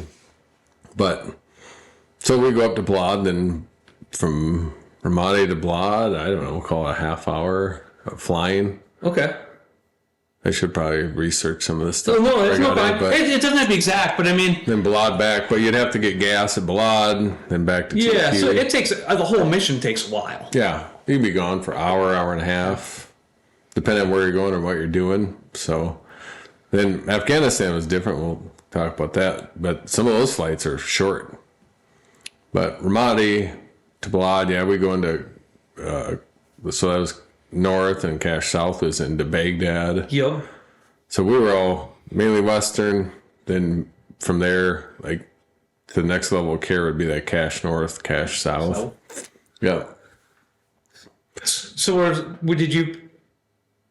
you picking if people drove their injured into a base, then you'd pick them up from the aid stations and take them to the cache. Yep. Or if they needed you sooner than that, you'd pick them up on site. Yeah, so it really depended on what happened. So we could get POIs, right? So like in your case so that's point of injury. Yep. So if you get called in by the ground units, so you're going POI, you might go right from here into whatever dirt hole, road, field. You pick them up there, right from there into cache north or south. Or Okay. a lot of times they could tell you where they wanted you to bring them based on maybe the injuries. Yep. Type of deal. So the POIs, those are the more interesting ones, more fun sometimes. It's not fun picking up people, but it's the way, yeah. That's understandable. A little more exciting because it's not planned and you're going into a place you don't know It's what's not a going landing on. zone. Yeah, like you said, you don't know if somebody's still shooting, not shooting, and you're making up in flight. So sometimes, I remember one we went, I want to say it's kind of north of TQ, but they kind of pointed out, I said, hey, we're going northwest or whatever, take off, and then the needle swung. I'm like, oh, never mind, go that way. So you don't know what it looks like. Yeah. You're going there and you're waiting to find out what's going to happen. So, yeah, those would be the POIs. For those, we did more of those, some in Iraq, not as many. Afghanistan, we did a lot more. But, yeah, you do those, or you do the basic patient transfers, or like if a ground unit brings a wounded into a base, you might pick them up from there, or it's transferring. Maybe our initial POI might be back to, we'll say TQ, which is a lower level care. Yep. They get them stabilized, and they might get a call again, bring them from there back into a higher level of care. Yep. So what did you have in the helicopter? Was it, what level of care did they provide? In the helicopter, well, the normal flight crew for medevac is 2 pilots, a crew chief, and then a medic. Okay. So our medics all had basic medic course, like the 68 whiskey portion of it. There were some of our paramedics. It wasn't required. It is more now. Yep. But a lot of ours were full-time paramedics, EMTs, nurses, stuff like that. So they had a pretty wide knowledge base. Yeah, there's quite a bit of knowledge. Like our guard medics, a lot of them did it full-time. It's kind of neat. I'll tell you a stat on it here in a little bit, but they could do a lot of stuff in the back. Because they have, I don't know, we had all kinds of systems in the back, like suction, I don't know. They had a lot of stuff. A lot of stuff. I was worried about not crashing. They were not about saving. stuff so much. Yeah. So do you have any interesting stories you want to share from Iraq? I'll start with the medic one, because I like to talk a little smack to active duty. Yeah. But to tell you how good our medics are. Yeah. Like, before we transitioned to Afghanistan, we got pushed over there because in Iraq, normal from time of injury to care was like 45 minutes. We call it the golden hour you want to be within. Yep. Afghanistan was more like a hour and 40 minutes, something like that. That's one of the reasons we got pushed over there. But the Army did some study looking at things, and if you were to get on a guard medevac aircraft versus an active duty Army medevac aircraft, you had like a 60-70% better survival rate. Oh. Because our medics in the guard do it full time. They're riding in real ambulances. They're working in real hospitals. They're doing it all the time. Yeah, they're doing it for real. Active duty, nothing against the medics there. Some are real great at what they do, but they sit in shock clinics, right? Our guys are doing the real thing. And the Army actually took that, looked at it, and said, all right, for flight medics, we want you now to be paramedic trained. So they're actually paying to get the higher level care training. So, well, that makes sense. yeah, our medics in the guard were pretty badass. Badass. Yeah, they were good. Yeah. Well, that all makes sense Yeah, when you do it as your regular if job. you're doing it for real, Yeah. they're a lot better at it. So that was the interesting part of that. Stories in Iraq. There's some interesting ones. Like I was talking about learning fly instruments and spatial disorientation, that type of stuff. Medevac, you're allowed to fly in some worse weather than regular Army. Oh, okay. That's because you're trying to save lives. Yep. And sometimes the dust storms just pop up and it's horrible. Like I remember one of our flights, this is a more interesting one because we took off. Some guy got a hand blown up or shot or something in Fallujah. We took off. Well, even before we took off, it kind of looked crappy out. Yeah. And I asked the tower, I said, what are you seeing? And they're like, oh, 6 statute miles, 12,000 feet. I'm like, I don't think so. But then another guy came out because he was the pilot in command that day. Yep. Or getting info, whatever it was. Then I called tower again, like, is that what you're really seeing out the window? And like, well, that's what we're seeing. Like, okay, I guess we'll try it. You must have a dirty visor that day. Yeah. It was night under night goggles. No. But like we always say, we'd always try, right? Yep. Some of the things we push out to get past the base because then your lights go away and then you're just in the sauce. Like, well, sometimes you can make it, sometimes you can't. But that one, like, all right, well, we'll take off. We're going to head out this way. They called us out of the sector. And I remember we were flying. It was horseshit weather. I don't know what it really was, but it wasn't that. It was getting worse. We're like, well, we'll make this up into Fallujah. So we made up our own kind of GPS approach. Yeah. Which it wasn't one. They were just making it up. Like, oh, we'll just come in like this and we'll call it 300-400 foot. And if we can see the ground or the fire, we'll stop. If not, we won't. But on the way out there, normally we'll fly, I don't know, 3, 4, 5, 6, 7, 8 rotor discs apart. Yeah. Well, the Cobras, and I remember asking, I think it was Podatsky, he's from Iowa, because when we deployed, it was Minnesota, Iowa, made one company. Well, that's nice. I remember asking if the Cobra was still back there. I remember him saying, yes, he's a disc, maybe an effing disc, so just don't do anything fast. I'm like, is he really that close? And he's like, yeah, I can see their faces. What? So I'm thinking like Vietnam, right? Yeah. Those guys, normally we weren't Vietnam cool like that. So that's all I picture. They're right next to us. But that's the really cool part about the Marines. Like, they are not going to leave you. If you're going to pick up a Marine, they're coming with you, through hell, whatever. Yep. Like, they gave no shits. They're going to fight with you. Yeah. Because they're your protection, right? So I'm like, oh my God, this is going to be really close. So we're coming into Fallujah. It was kind of, the whole flight was hairy, but then finally, we right about the decision height, that's the altitude we say we can't go any farther down. We see the flame there, and you're trying to slow down to be able to see the ground and keep vision with it. So you're trying to slow down, but not too fast because you know there's this Cobra right next to you. Yeah, like, oh God. But anyways, we went in, we got on the ground, and then we picked up, or they went in, the medic went in, and I told him, I said, we're not going into Baghdad because they have aerostats and everything. The weather is way worse than they said it was. Yep. Because we were basically flying instruments at that point. I said, so he can stay here or he can come back to TQ with us, but we can't get into Baghdad. And he comes back out and he's like, I guess we're taking TQ because the dust storm blew in. Yep. And some hand surgeon or doctor was stuck in TQ. So it worked out pretty good. But then we took off from there, coming back into TQ, and what we asked air traffic control towers to split us up so we can do it PARs, instrument approach in.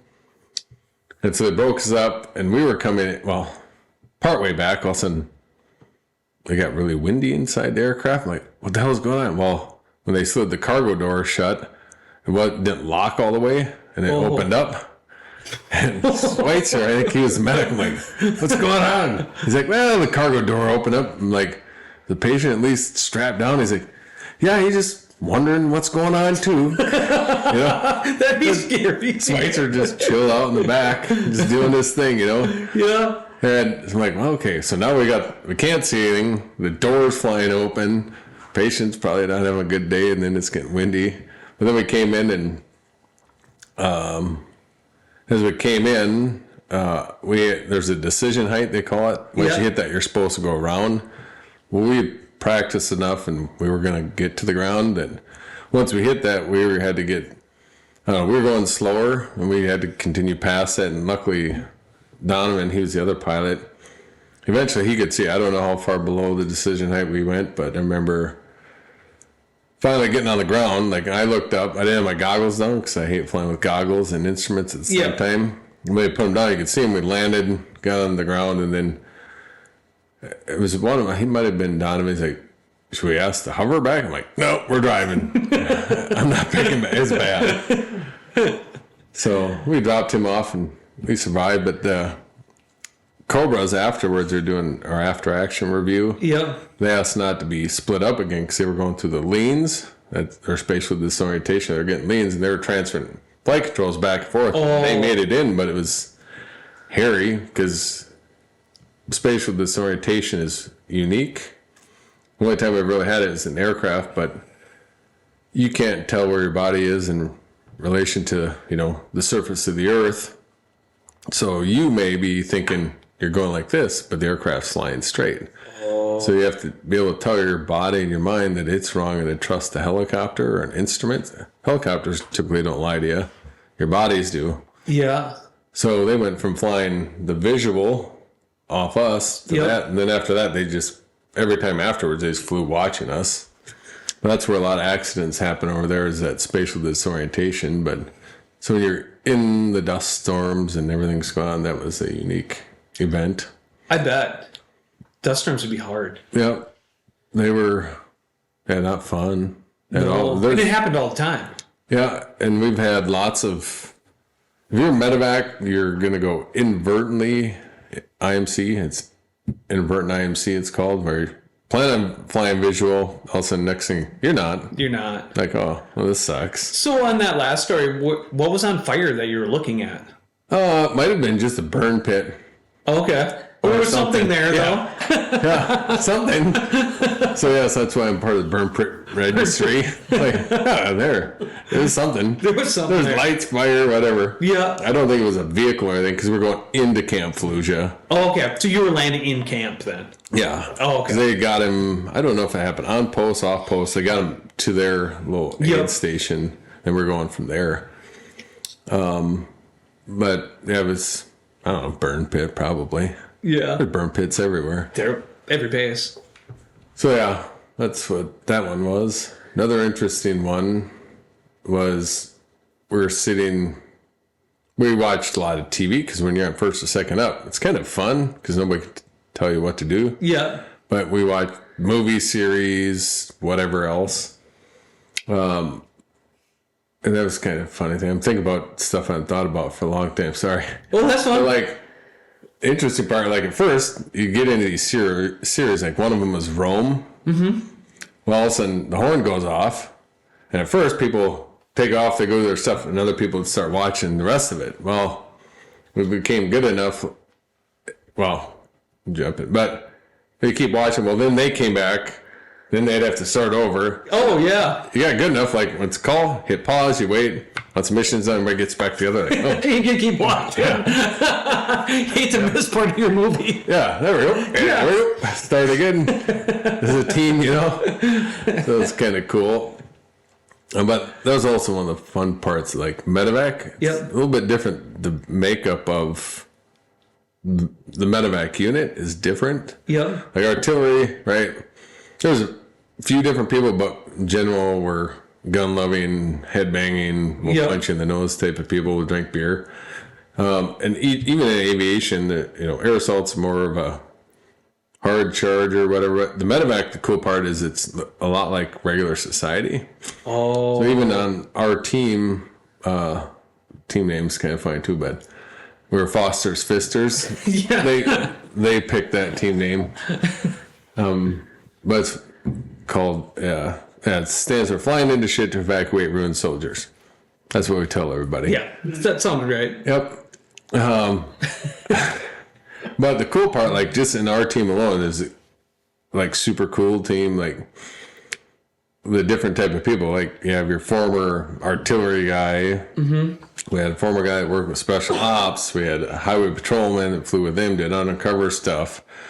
And then he's also an airline pilot. We had all these different folks, but then we had like your medics. We had one of the crew chiefs. I mean, he goes Burning Man, super hippie, recovered from everything else. But yeah, we had guys playing Dungeons and Dragons. We had like one guy was getting his, I think he got his master's or, I don't know, his master's or doctorate, one of the two, in computer science.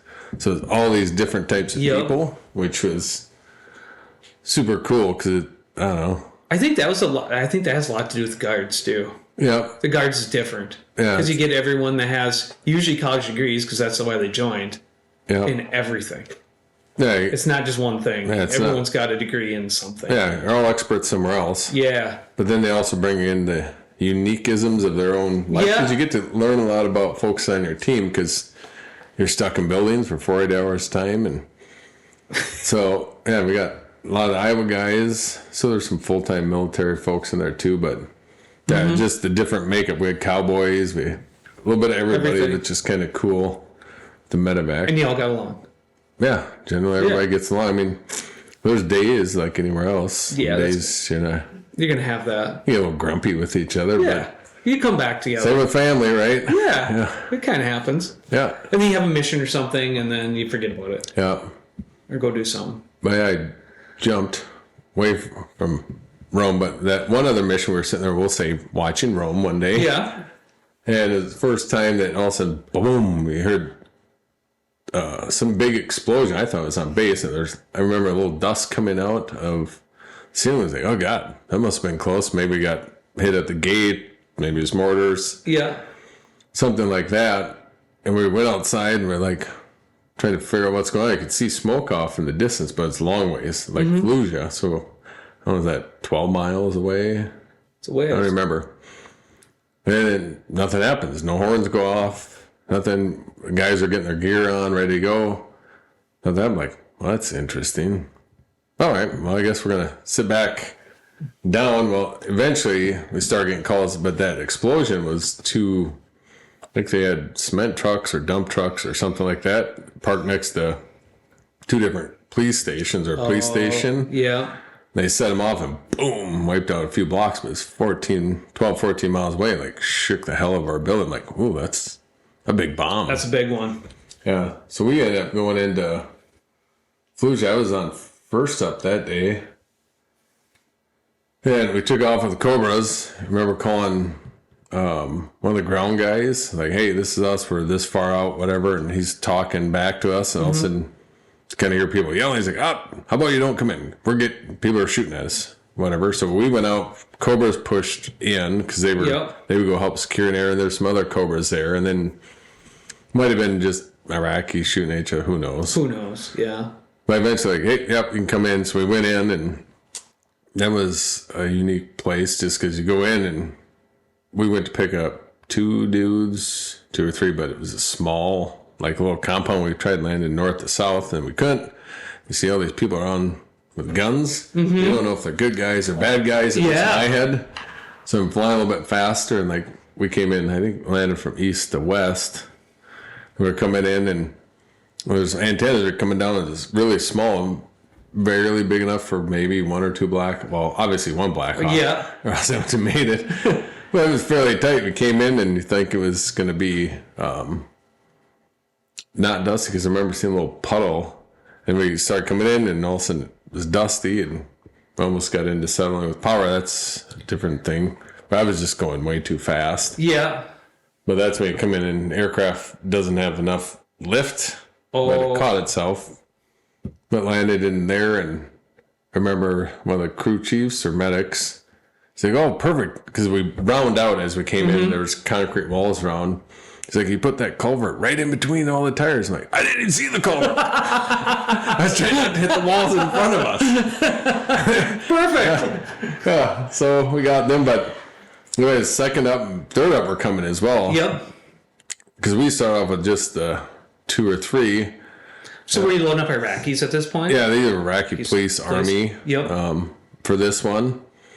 And then we dropped them off and started heading back. We got back. There's three more medevac aircraft. I'm like, why are you guys here? Like, there's supposedly 144 wounded. And like, they got a bunch that day. And then we just sat there, but that was also the time that they were trying to transition. So I think we picked up, 6, 9 people just between our first ones, the next ones, because they thought we were going to start moving everybody. Yep.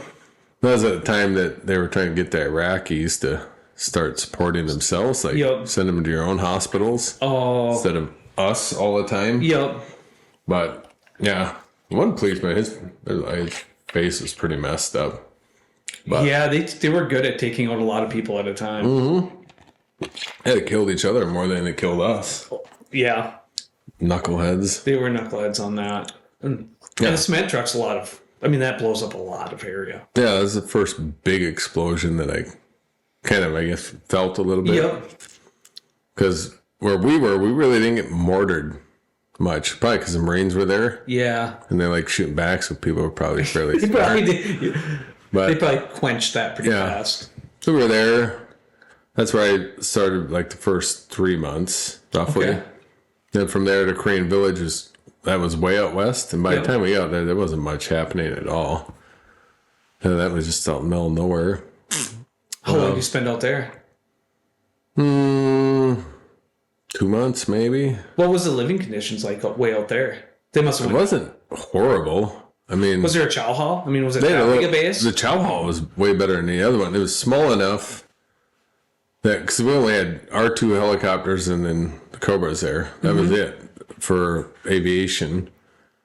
And then, it was just plywood building, some plywood rooms. And we had like 2 little buildings like that and a little living area. So it was, well, the main one was actually a kind of brick building. It must have been Iraqi built, whenever. Yep. And then behind it was a plywood building. How big was the base? I don't remember that one. I don't know how big it was. Was it like 100 yards around? 200? Probably 200. Or a couple city block, or like a city block or something? I remember. Yeah, it had been like a city block. I mean, it was fairly decent size. It wasn't huge. Okay. But it was a smaller chow hall. And the cook out there, actually, he'd take things. They had the best food. Yeah, he was good. There was probably, everyone knew him. They'd find him afterwards. Yeah. Yeah, that's where we also got some extra food, too. Like, sometimes because you're stuck in a building all the time, you try to weasel your way into getting some extra food. So Yeah. I remember we asked one guy, he's kind of a grumpy butt, about, hey, I wonder if we get some sticks of butter or something like this. He's grumpy. He's like, no. And then like, well, if you guys ever want to ride, go on a training flight or something, we could do that. Well, just let us know. And then we said we could help you unload stuff. And one day he came back. He's like, were you serious about helping us unload a semi? Like, yeah, we'll come help. So we helped unload some semis because the rest of his guys were out doing important things. And by the time we left, he's like, it's easier to take a box of butter for accountability, right? With lots of sticks.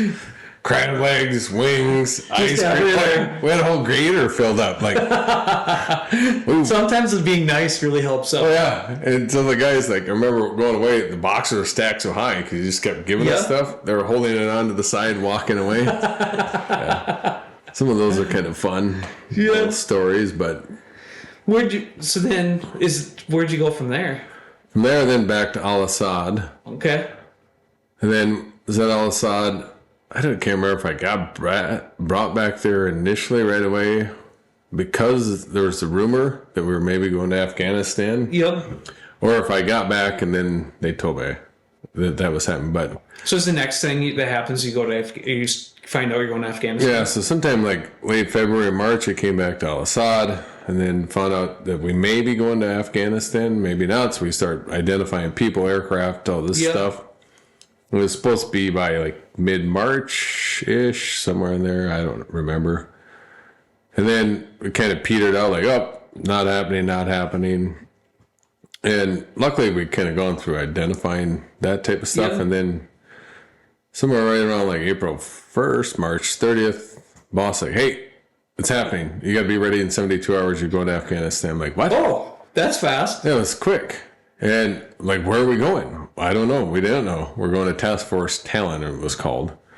Like, okay. So now you're scrambling because that was like sometime in the afternoon, evening that we found that out. So we had 72 hours to get 4 aircraft together, people packed, ready to go over there. And then I sent an email to a buddy from flight school on the SIPR side.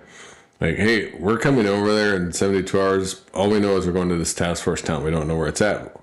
Well, it just so happened to be, it was his older brother. Yeah. He was a battalion S3 there. Oh. So that was down in Kandahar. And I remember I get an email back from then Major Shivers. The email said, Dear Nate, or whatever. Because he didn't know me. I didn't know him. He knew Luke. But he's like, I don't know anything about what you're talking about, so when you read this, call this number, and if I'm not there, you have him go find me, and you wait on the phone. I'm like, okay. So called him the next day. I'm like, yeah, I guess we're coming to your battalion, or coming over there. He's like, when? I said, well, at that point now, you're like 48 hours, whatever. Yeah. Somewhere there. He's like, well, how many people? How many aircraft? This man. He's like, I'm like, you don't know anything about this? He's like, no. He's like, oh, wow. I gotta go brief the boss. And he goes, if anything changes, call back. I'm like, okay. Well, so we're on, whatever. We're at the 24-hour mark. Yep. Sometime that next night, the boss came and knocked on my door. I was like, hey, it's not 72 hours. It's changed to 48 hours. So now we have like 24 hours to get ready to get loaded on this. And now everybody's scrambling. Luckily, the Marines were there. Our guys, our maintenance guys were helping too, but we had to fold 4 birds. Yeah. Everything to get put on the C-17s to go over. Then I remember calling him back like, hey, just kidding. It wasn't 72 hours. They meant 48. They just didn't tell us that. So, yeah. Anyways, then we went to Afghanistan. Before we get into Afghanistan, you want to take a break for a second? Sure. So my question is your story about going in with the bad weather and all of that. Were the Cobras actually that close then? Yeah. Yeah. Well, I never saw. You never saw him. But when Padatsky, he's like, a disc. Well, are they still back there? Because normally our movie back up and just split up.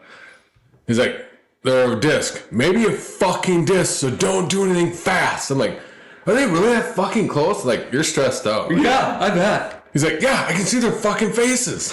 I'm like, okay. Nothing fast, right? Like, you can tell by the way, oh, you can almost get it a little bit like if it's a foggy day on a road and you can't see shit moving. Like when you start speeding up in a car in fog. Yeah. You don't know where it's at. And they'll say like, fuck. And you're like, and you know what's happening. You're lucky if you know what's happening. If you don't, that's the worst case, obviously, because then you just burn into the fucking dirt. Yeah. That's where a lot of accidents overseas happen, is all spatial disorientation. It's like, you get going and all FUBAR, like there's a one accident down in, they were at one point so messed up that they were actually flying backwards at like 80 knots and didn't realize it. Oh. Oh yeah. I mean, you can get completely effed up. Yeah, that's why I hate flying instruments. In the clouds, like, fuck that. I'll stay I bet. That would suck. But yeah, luckily, like during that, like if you ask that question, like, we're back. No. So you just were headed to Afghanistan. yep. So they loaded your birds in the C-17s. Yeah, we took 2 C-17s. Well, we'll go back 1 second. Yep. So we went from 72 hours to 48 hours. We ended up getting back to 72 hours because when they're loading some of the birds onto the C-17, it nicked an air conditioning duct or something. On the C-17. Yep. They couldn't fly without air conditioning or something. I don't know. It was pretty cool. There's a Marine warrant officer, and those guys are pretty badass dudes, right? You don't mess with them. But it nicked this little thing, and it wasn't like flight related. It wouldn't have affected anything to get to Kuwait, but they made us offload the whole thing, and he was a shorter, like CW3. You had to take the birds back off the plane for this? Oh, no. Take it back off the plane because they had to one time fly it to Kuwait or somewhere to get fixed. Put duct tape on it, basically, is my guess. Nothing bad about all the Air Force folks, but I'll talk a little smack about You got to. But he lost his mind. Like, he goes, I don't know if you know what these red crosses stand for. And he lost his shit. I mean, and he's like angry. And I was just standing there like, And finally comes off, and he's like, take off the birds. They're too chicken shit to do anything. Blah, blah, blah, blah. I'm like, okay, we'll just take the aircraft back off. But it was the Air Force who nicked it. It wasn't us. Oh, okay. But they were still going to fly the thing over there. So we ended up going from that 48 hours back to 72 hours. But even the Marines, and nobody thought that all that stuff was going to happen in 48 hours. Like, oh, it's never going to happen. Yeah. You know, C-17s just don't show up because they're a global platform in 24 or 48 hours. Well, they started showing up. And after the fact, we kind of found out, not 100%, but this is what we were told, that basically before that surge in Afghanistan happened in 2009, Yep. that the SecDef basically at the time said, we need to fix the medevac problem over there before we start pushing people in. I guess when you're high enough ranking or big dogs like that, they say C-17s go, C-17s go. Yeah. So that's how they showed up. But so we ended up leaving 72 hours. Then we had flight of the first C-17 took half of our team. So it was 2 aircraft and roughly, we'll say 8 to 9 people. Yep. And then a few hours later, next day, the second C-17 showed up and picked up the second set and brought us over there. So then did you fall into, like, in Afghanistan, you fell under someone else's supply and headquarters chain, like everything. So you just had a bird and crew members. Yep. We had a detachment, so the detachment commander. Okay. And we fell in with, and luckily, Major Shivers, older brother to my buddy from flight school, Luke, was the S3 boat. We fell into their battalion. Okay. So it was for the 101, 101st. So we fell in with those guys. There was already a unit of California, Nebraska, or not Nebraska, California, Nevada. There's a medevac unit there. Yep. So we kind of became part of them over there. So yeah, we fell in 101st that night. But one cool thing I'll give, 101st is really good dudes. Yep. One thing that was helpful, our first night, I remember that across the old First Sergeant, their battalion commander, Sergeant Major First Sergeant, they all showed up. We got there like midnight, 2 a.m, somewhere to welcome us there. And this old First Sergeant explained where we're going to stay. We're assuming probably tents or something. Well, 101st was pushing from Kandahar into Shank. They're just being built. And I remember he laid down the keys and threw it on the table. He's like, Captain Foster, lucky son of a bitch. He goes, you're going to stay in these nice tin buildings? Yeah. He goes, Captain Spanton says hi. Well, he's another buddy from flight school. He was like the FOB mayor, but he just pushed north to Shank that day. Well, that is. So we got really nice buildings. Sometimes it's better to know people than anything. Yeah, I mean, the coolest part about those buildings was that your room, and there was like a hallway, the bathroom and your room were in the same building. You that's have really to walk nice. out to some trailer or porta-john or something. And that was in Kandahar? Kandahar, Afghanistan. But yeah, we got in, and then our teams, and we became Task Force Rumor. Because there was a rumor to start up, right? With us maybe going, then it fell off. Then also it kicked off. And then when we got there, even the battalion commander, I think it was the next day, super good dude, brought me into his Cub commander's update brief or whatever was going on. And that's how he started the meeting was, well, one, he started off with, his bosses don't know what he started. He's like, I'm going to start off. He goes, number one, we got 4 or 5 of the dudes last night, so they had a body count tracker on there. That was a little different than Iraq. Yeah, that would be. And then he goes, 2, Captain Foster, stand up. And he stand up. He goes, Captain Foster's here with Task Force Rumor. We believe they're all here. We're not sure yet. Right? This is all this rumor just kind of built up.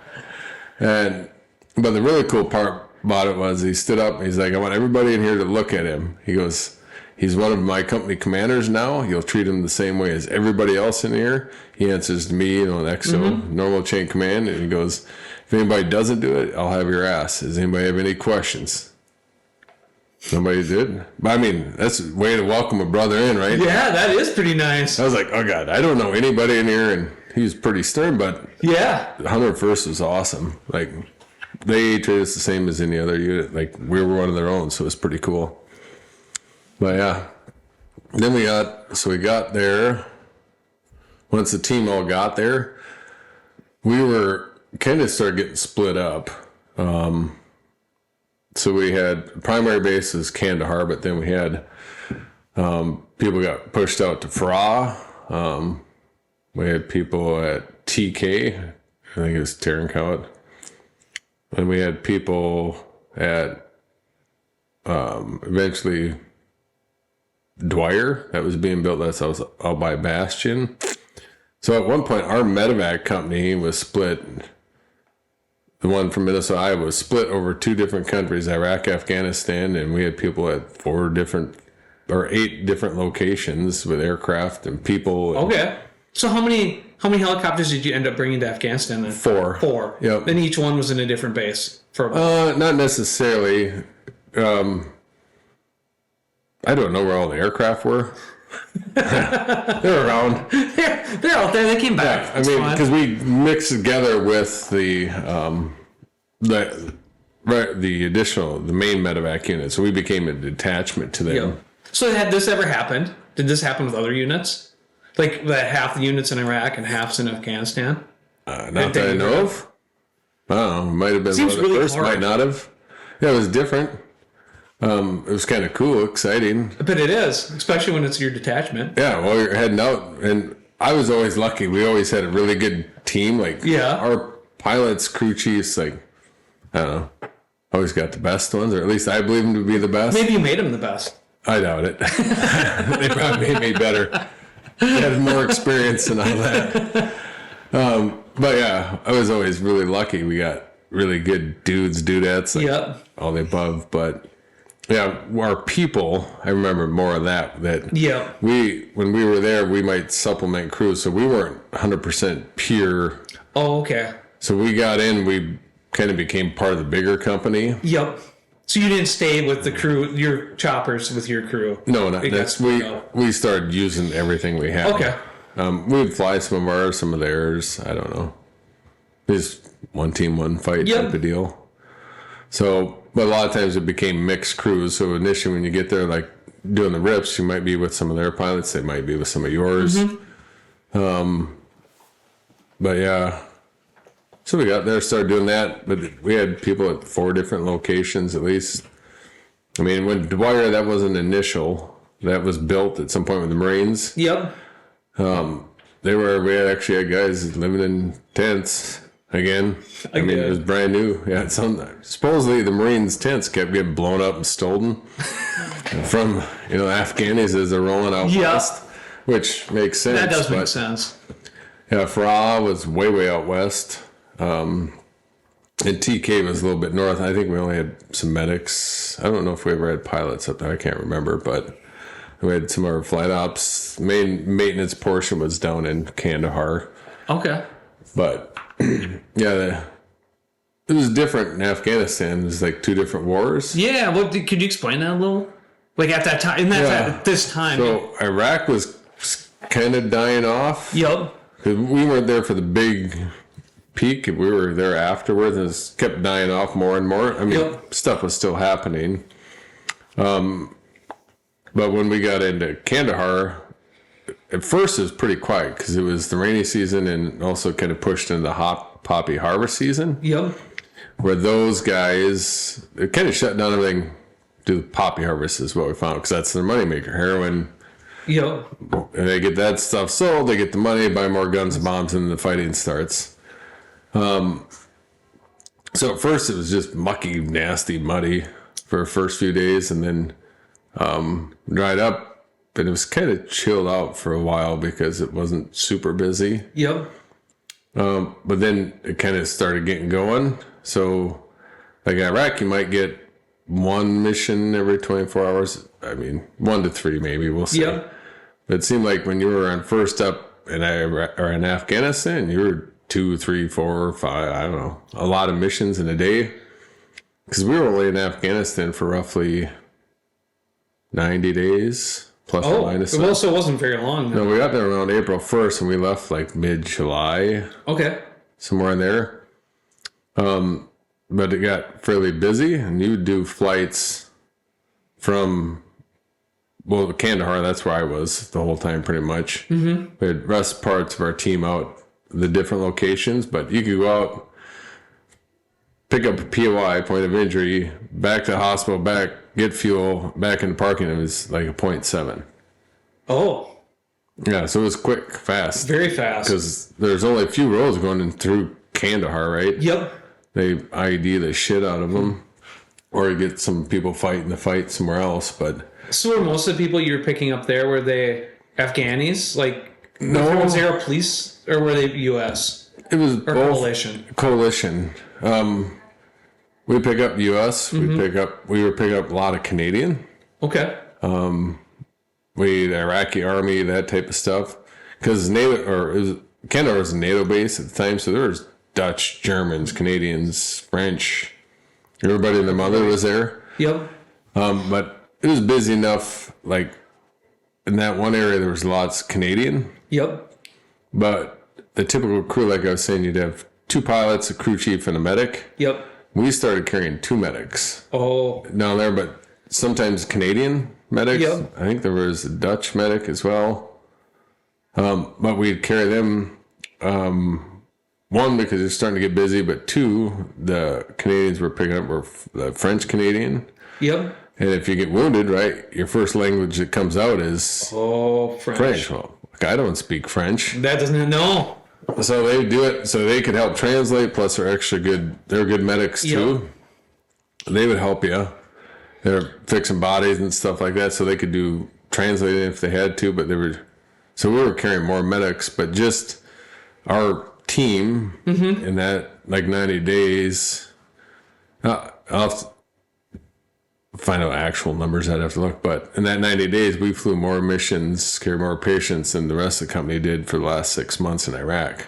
So It got that much faster. Yeah. And that was right at the beginning of the surge in Afghanistan, then? yeah, the surge started like May, June, somewhere in there. Because I remember the first day of it, or day or two, not a ton happened. So Kandahar was filling up with people, but like the first night, that was one of the missions I went on there was start getting heat injuries because Marines started to push. Yep. This is out kind of in the Helmand province area somewhere, but they started getting heat injuries because they got dropped off. Well, say the fight started at 2200. I don't know. Yep. Well, they were supposed to push through a village or something, scare it and move on. Well, and then be done by 6 in the morning, get resupply. Well, they were kicking ass initially. Yeah. Fighting and start pushing. Well, by 3 in the afternoon, haven't been resupplied with water because they're just moving. Yep. So they start getting heat injuries, and those are the first ones that kind of started it. So we were there as the surge started. Yep. The kind of fight, but we weren't there for the highest points. That was kind of Okay. after us a little bit, but the fighting was starting. And heat injuries are just as important to pick up as anything else. Well, yeah. I mean, it'd start sometimes like that one. I think we had 1 person by the time we got there, ended up picking up 2. So we started carrying a case of water sometimes to throw them out. Oh, I suppose that would help out Yeah, everybody. that would help out the rest of the dudes. Well, that was on the nice ground. of you. Yeah. So, the surge.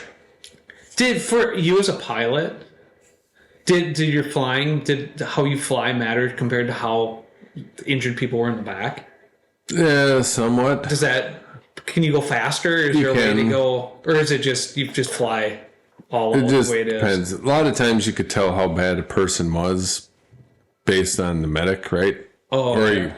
most of them. Well, let's just say it didn't look back or it's dark, I couldn't see. Yep.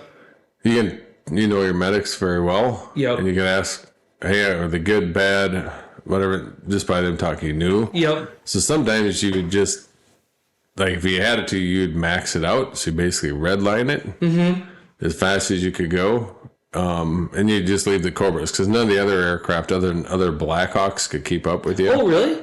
A Yeah. Cobra can't keep up to a Blackhawk? No, Oh, I didn't know that. not when we max it out because we're fairly light. We Yep. had new engines. We just leave them and tell them like, hey, we'll see you in fuel at some point. So like in Iraq, we'd have to do that sometimes. Yep. And they were our primary escort, I guess, when we were there. Yep. And you always had to fly with somebody generally in Iraq. But then like Afghanistan, you get those type missions, but we could get escorted by other UH-60s, Apaches maybe, but they sucked. OH-58s, they were pretty good. So we could get different ones. Yep.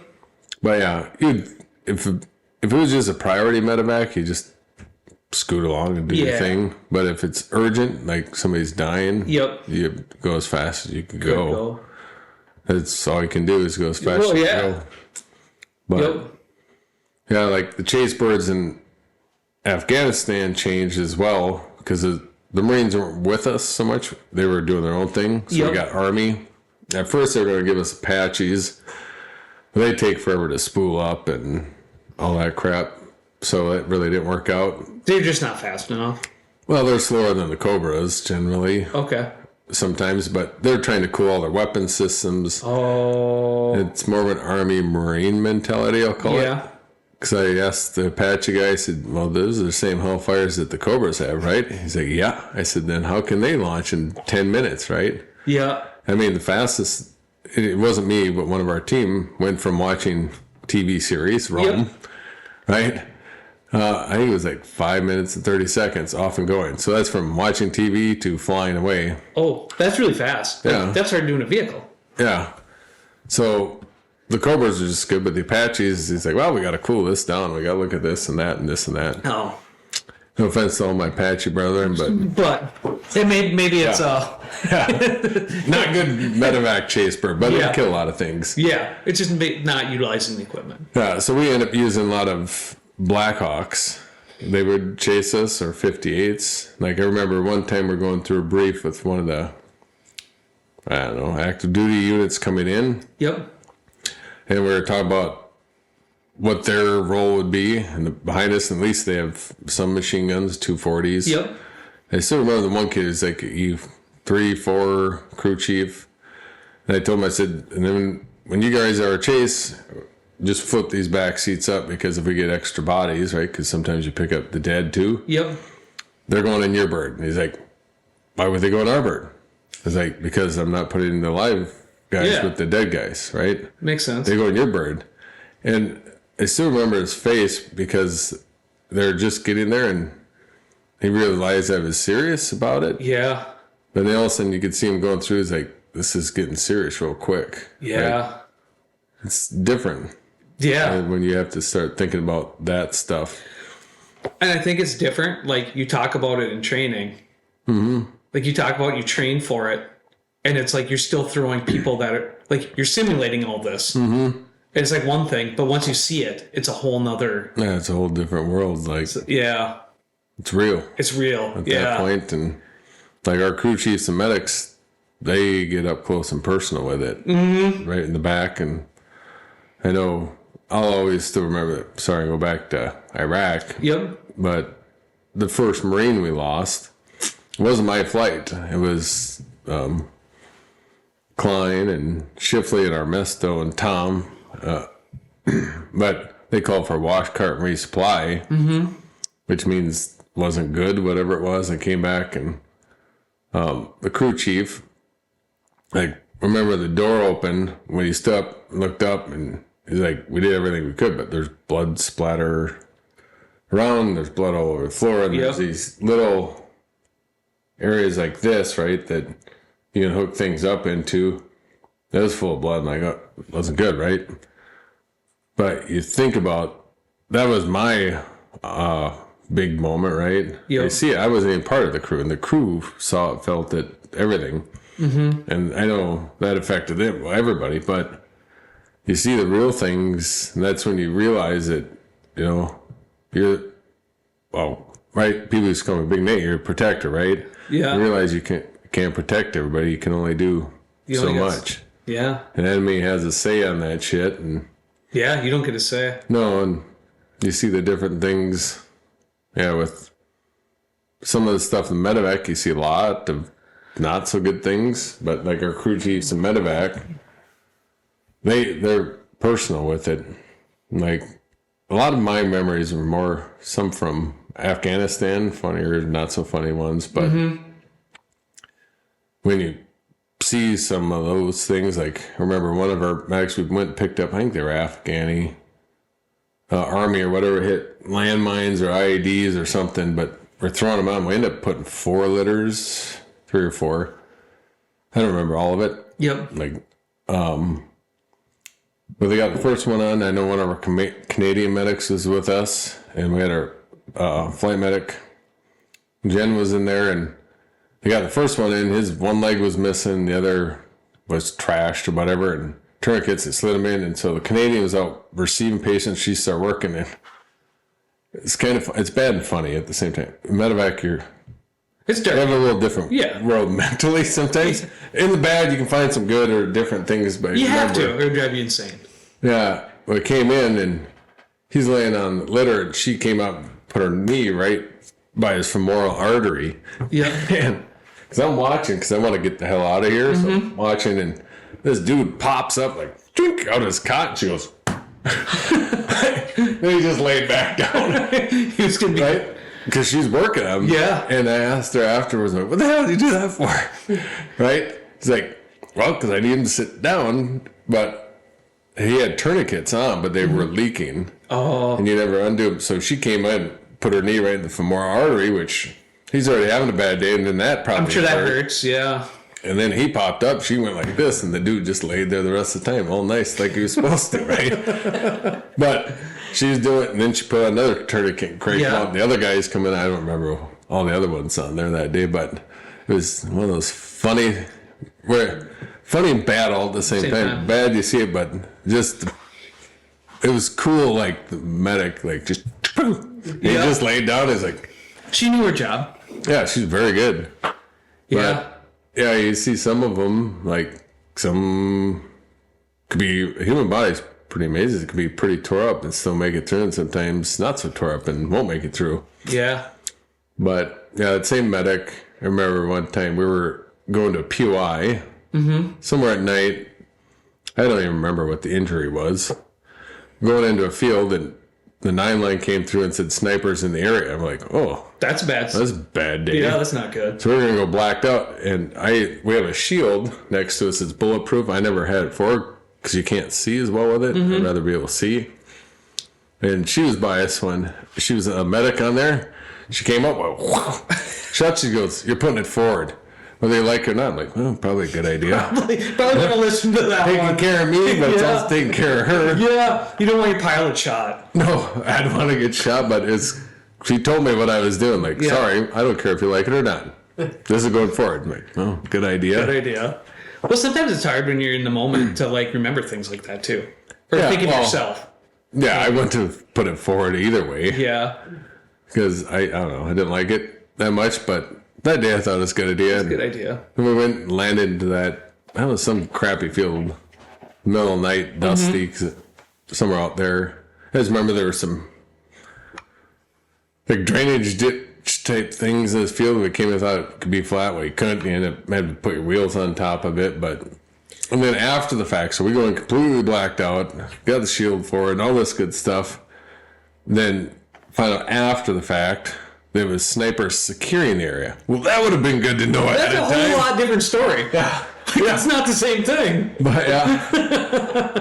So It's one little whether word it was that means one a or- yeah, lot. one or the other.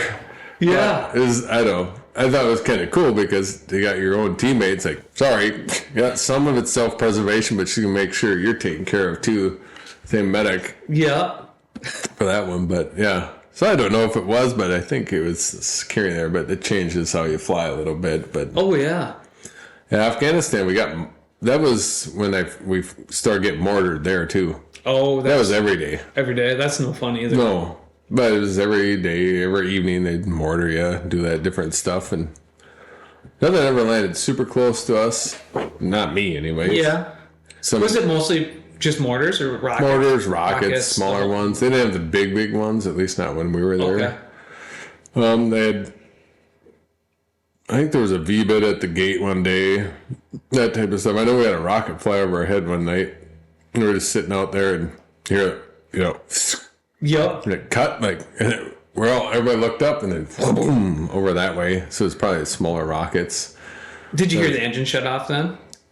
No, it was just the cutting the air. Oh, right? yeah. Because it's kind of quiet and you heard it. And like everybody kind of looked up, like, then blew up over that way. But they were a little better at that. Afghanistan, their fighters seem a little bit better than Iraq. The Iraqis. Well, the good ones are probably gone by the time you. True. Yeah. Plus, we helped teach the Afghanis probably one time or another. how to do it. They have been fighting for centuries, but yeah, Afghanistan was different. It was more active when I was there, and then it kept getting more active even after we left. And there was a lot of things that happened after we left too. But I think like even the indirect fire takes a lot out of you, and you don't even realize it. yeah, indirect fire, like, it didn't bother me the first time really. Mm-hmm. Second deployment more so, or I think about it more. Yeah. Because first time the Marines, we never really got mortared, or at least I didn't. Yep. And then once we get to Afghanistan, there was no early warning, just blow up, boom. Mm-hmm. Which I didn't mind that. Didn't hit me. I'm good to go. It's either good or it's not. Yeah. I prefer that over the early warning shit. Yeah. Like the second time they have early warning, well, now you got to think about it for a few seconds. I'd rather just blow up and be done. Yep. Like, well, movie back up. Back up, right? Yeah. Yeah. So some of the ground guys, yes, we watch a lot of movies at times, but yeah, it's over time. But you get the early warning stuff that. Yeah, I'd rather have it just blow up, I think. Yeah, just have it go and be done and moving on with life. But I don't remember it ever being the rockets and the mortars being a big deal until like a couple days before you went home. Yeah, you start Then thinking it about scared the absolute bejesus out of me. Yeah. My second time, yes. First time, no. I don't know, like I was telling you before, I was young and dumb. Yeah. I wasn't super scared ever. I don't know why. It wasn't until after the fact when you think about it Yeah. that you start thinking about stuff. But the first time, I don't know. It's so new too. New, You're young and young. it's new and Yeah, you're not super... you're too stupid to be scared. Too stupid to be scared, I would agree. But really, first time it didn't bother me that much. I was weird.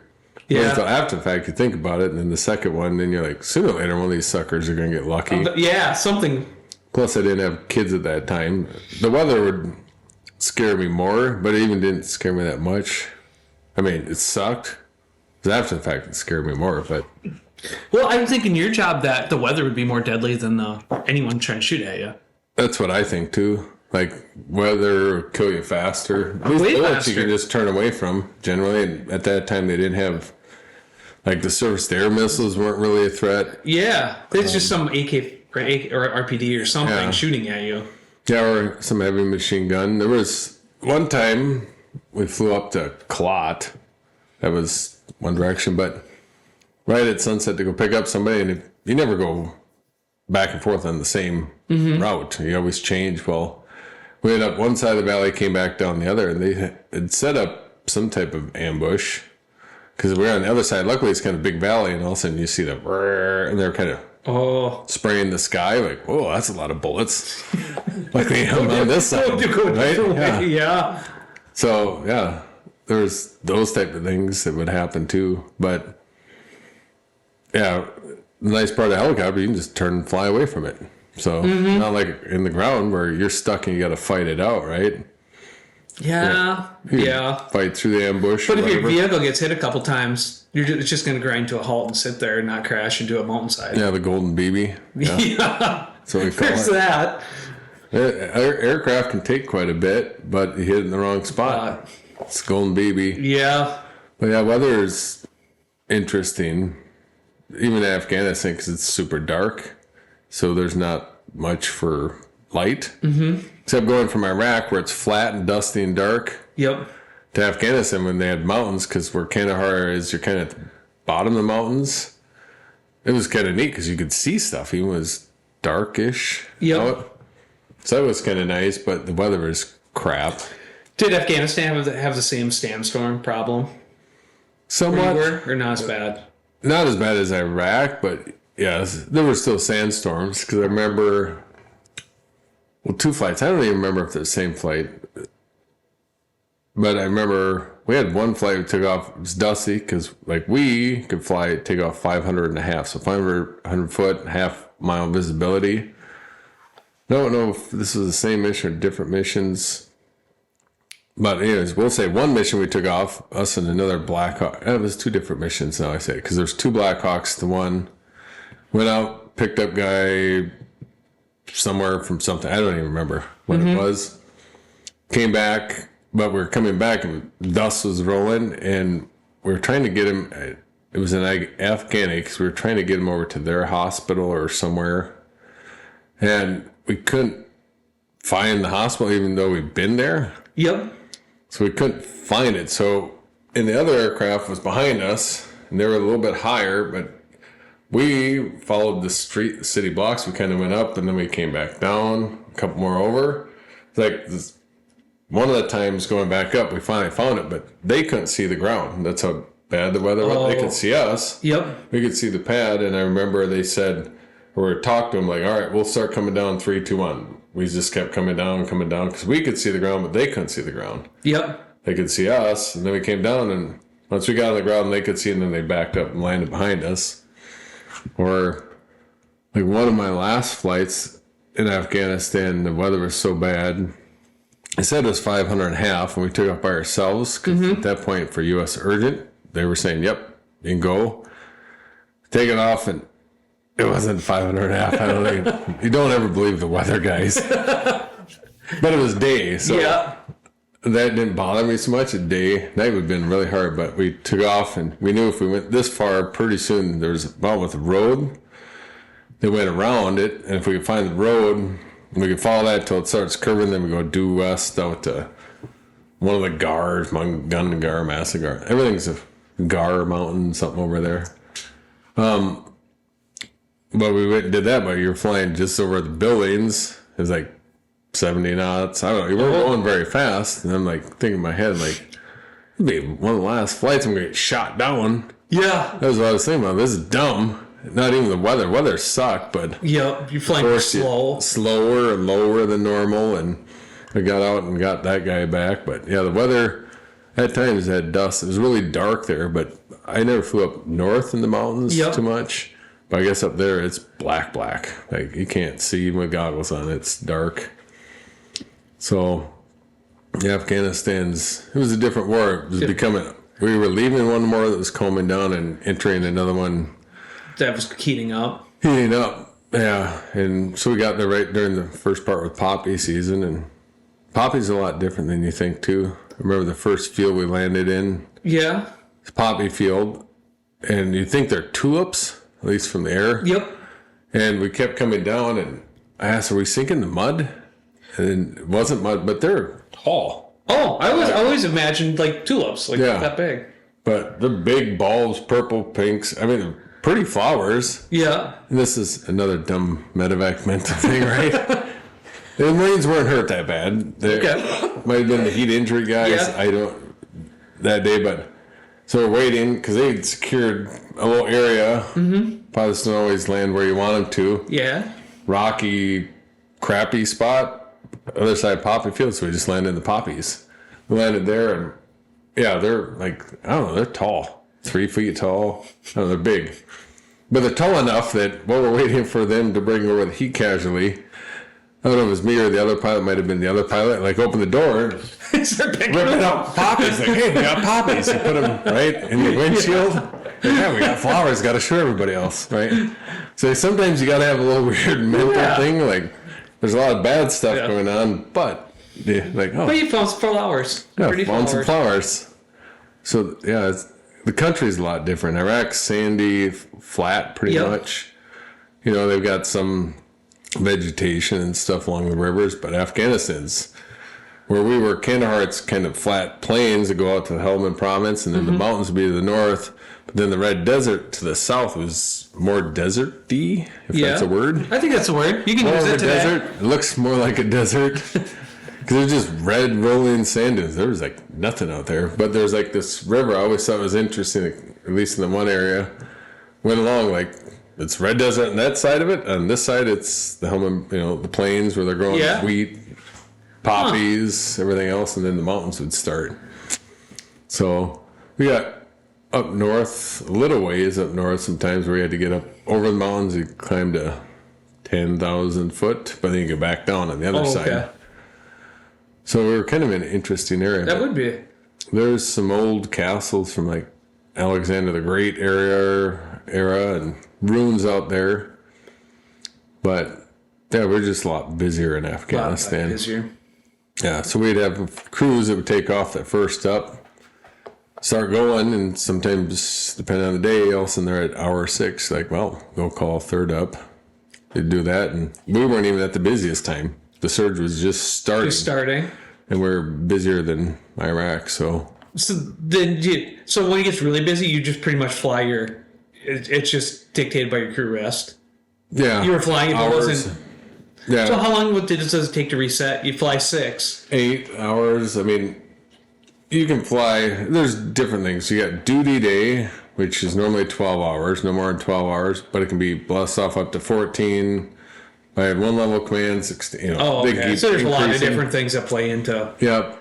And then you get waivers, and if the war gets busy, Then it's just then like it gets busy. Yeah. Well, we didn't have to worry about that too much, like the extensions, but we had crews that would just be flying for 6 or 8 hours because they're moving people from here to there to there to there. Yep. Or picking up or stuff was happening, so that happens sometimes. You just change them out. Third up would come in, second up becomes first up, and You just keep going. yep. Huh. So yeah, Afghanistan it's 2 different wars, and Yeah. the interesting part too, like things that I remember aren't always what other people remember. And it's interesting, like I was just talking with the guys that was with me in Iraq and Yep. Afghanistan and met them up at Camp Ripley. And there were some parts of the different stories that I never even heard about. Like, that's pretty badass. I mean, Yeah, and I think that goes with the army, or like goes with military or the fire department or any of those things. That no 2 people at the same event have the same story. no, every war is different because we could be sitting in the same cockpit, Yeah.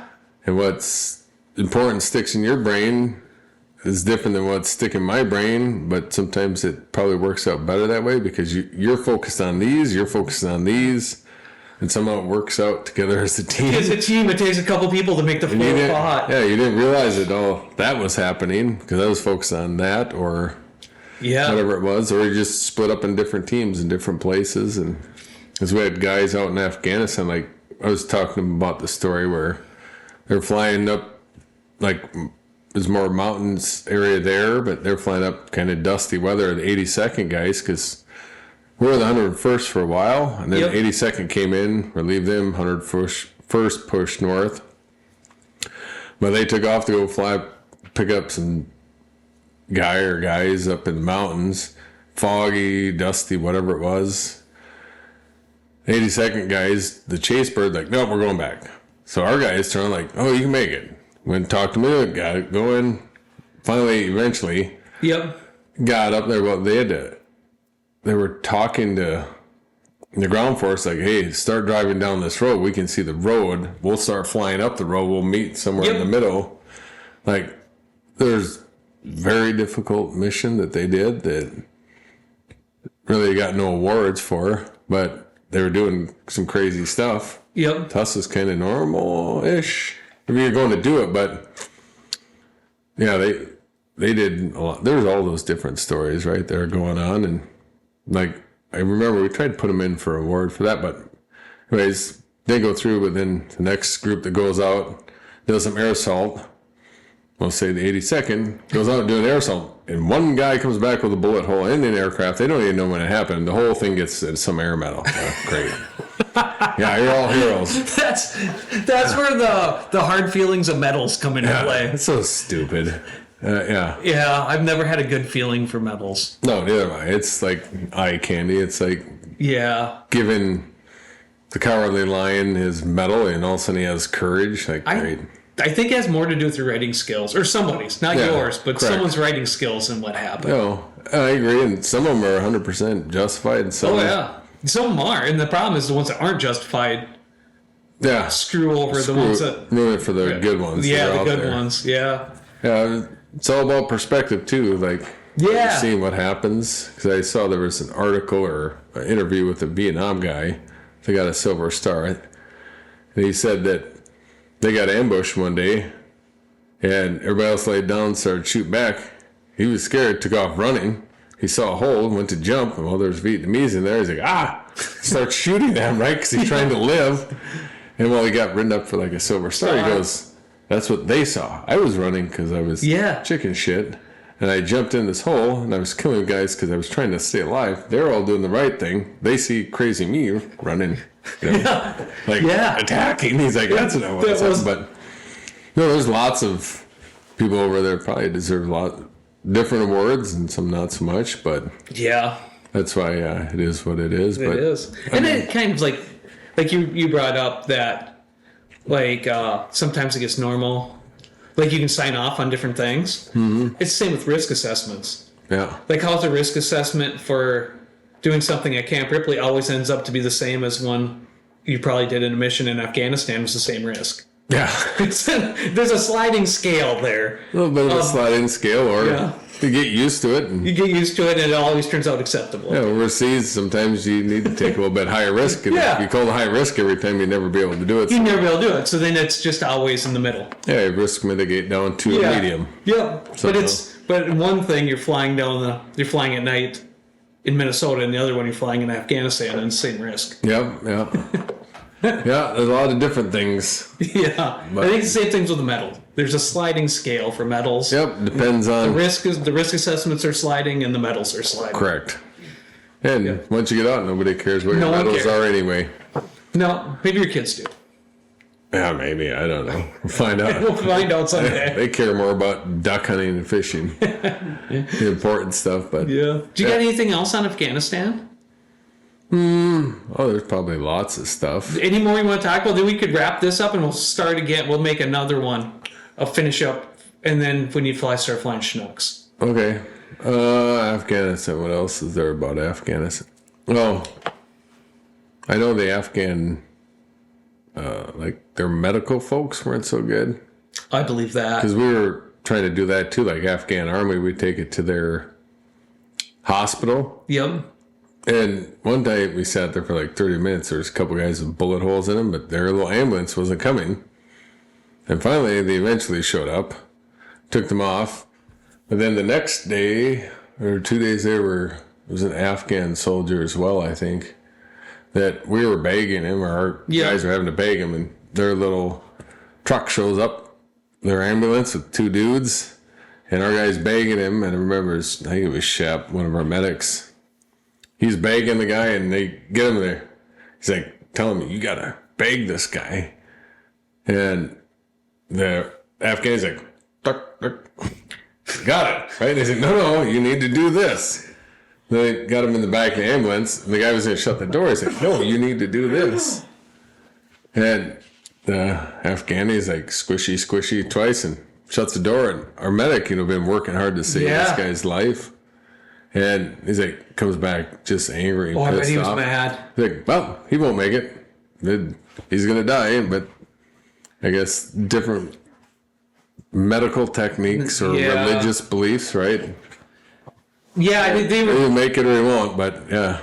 I think in both those were it was a top tier fighting force fighting alongside of almost guerrilla level of fighting. Yeah, just the treatment and the care and the training just wasn't the same. Yeah, a lot of different ways of doing things, but they're also somewhat impressive, and they can be guerrilla type warfare, and they'll hang out and fight the fight, and they could, overwhelming odds and firepower, they'll show up with their pea shooter and shoot at A-10s. So you gotta give them. It wasn't a courage thing. It's not a courage thing. It's just they don't have the material. Yeah, they have time. They have time on their side. They have time. They've got some courage. They just they don't have the same stuff because they'll fight the fight. So you gotta give them some credit on that. Gotta give them credit for that. They have some big balls at times, and they'll fight back against whatever it is, and they get one or two every now and then. You wipe out 100 of them. Mm-hmm. They'll keep showing up. So but Afghanistan. I'm trying to think of. Then when you came out of Afghanistan, did you have to go back to Iraq, or did you come right back to the U.S.? No, we flew back from Afghanistan direct into Fort McCoy on C-17s. Oh, again. really? Yeah, so we flew from there into Spain, and that was the first time I always remember. I know it sounds weird, but we got there at night, and we got off the C-17 because they had to get gas, and I remember it was dark. It was the first time I remember smelling plants. I thought that was the coolest thing. Like, oh, you knew there was green stuff out there. You could smell. Yeah, like a good smell. Plants, yeah, grass or something like that. But it was out there. Yep. That was the first time I remember that. And for like the first month after we got back, you could smell plants a lot because you're so used to sucking in dust and dirt. And, Garbage. well, in Afghanistan, that's another big thing with Kandahar. They have the poo pond. Like their sewer pond is right in the middle of the base. Oh. Yeah, it's horrible. But I'm not a gaggy person, but I've almost gagged a few times, and it's right there. And in the mornings, like the cold air would bring it down. Oh. So it's really close. You have to walk from where we were living to the flat line, right next to that almost. Yep. It's super sulfury, bad. And people would be gagging sometimes. Like, whoa. It was bad. But then during the day, the heat would come up. Mm-hmm. And it wouldn't smell as bad. But then you go back into your your little living area, and open the door. Well, it got sucked into there. And so now your room smells like a little turd factory. It's like, that thing was pretty nasty. So that was another interesting part about Afghanistan. Other than the dirt, the poo pond was right there. Yeah. But we did have a lot of good food there, so that was good. Because we had all the NATO bases. We had like the U.S. chow hall, there was the NATO chow hall, and then the other one, I don't know what it was, but I called it the Asian buffet because you could get rice at it all the time. Yep. So that's nice. Food. Yeah, so the food was good. Outside smelled like shit, but yeah. And then you flew into McCoy, and how many days did you spend in McCoy before you got to go home? 3 days? 5. Not very long. Not very long. Because, we flew into there. They wanted us to fly back into Iraq, but we kind of wiggled away to get right back in Wisconsin. It wasn't my fault that somebody else out there didn't get all the approvals, I guess, whatever, but it happened. But it happened. So we got to go into Wisconsin there for a couple of days. Because that was one cool thing. It wasn't our whole team either. It was the first C-17 came back, and the other one got delayed like another 2 or 3 days. Yep. So they ended up coming after. So there's only like 9 or 10 of us that came back. And then we got on the buses because some of those were folks from Iowa. But we got on the bus, and there might have only been, cripes, I don't know, 4 or 5 of us from Minnesota, something like that. Yep. But we met at the border, and like the Patriot Guard and everybody showed up, and it's kind of cool, and I felt kind of weird because they have all these people, and he comes to get on, and there's like 4 of us on this big, huge bus. He's like, just you 4? I'm like, yeah, it's just us. It's nothing else. Like, we do it if there's one. I'm like, oh, that's kind of cool. That is cool. Yeah, there wasn't many of us on there. And then back into St. Paul, and you had the escorts with the police. It was just, we were like the baby part of the company coming back. The rest of the company wasn't coming back till like another 4 or 5 days later because we got out early somehow. But then we got in and had our little welcome home ceremony, but there's lots of people there, and I really felt weird because it's like 4 or 5 of us. It wasn't very many. The rest of the company was still coming. They wouldn't let us stay at Fort McCoy because there's more people coming. They wanted you out. Get you out. Yep. So I'm like, okay. Which it didn't bother me. No, if you have to go home, No. So it was kind of cool when we came out of Afghanistan that I got to do that and see everybody. And we were pretty lucky. Like throughout that whole deployment, we never lost a person. Nobody really got serious. Nobody got wounded from enemy fire. It was probably simple injuries. Yeah. Type of stuff from walking on crappy dirt. Yeah. Well, that's a pretty good deployment. Yeah, it was Probably saved a ass ton of people. Yeah, there's lots of people, and that was the good part. Like, after that, like, deployment, that's when you kind of realize, or during it, that the cool part about it is every time you fly, it matters. Like, my second deployment, other times you're just flying ash and trash around, right? Yep. Moving stuff here or there, which is important too, but when you're out there, and like when you were asking about, if you fly differently with, depending on how bad they are, yeah. Yep. And when you get aircraft, like, you're maxed out and you're going into bad weather or whatever, and it's like, F it. Like, Yeah. we'll go. And because some of the aircraft shake pretty good. But they do. Shaking, but And that's what keeps the ground troops still going. yeah, and you'll go try best you can. Yeah. But The ground troops wouldn't do what they did if it wasn't for you guys knowing that. Well, I don't for know. them, knowing you ground troops are pretty tough. They just go.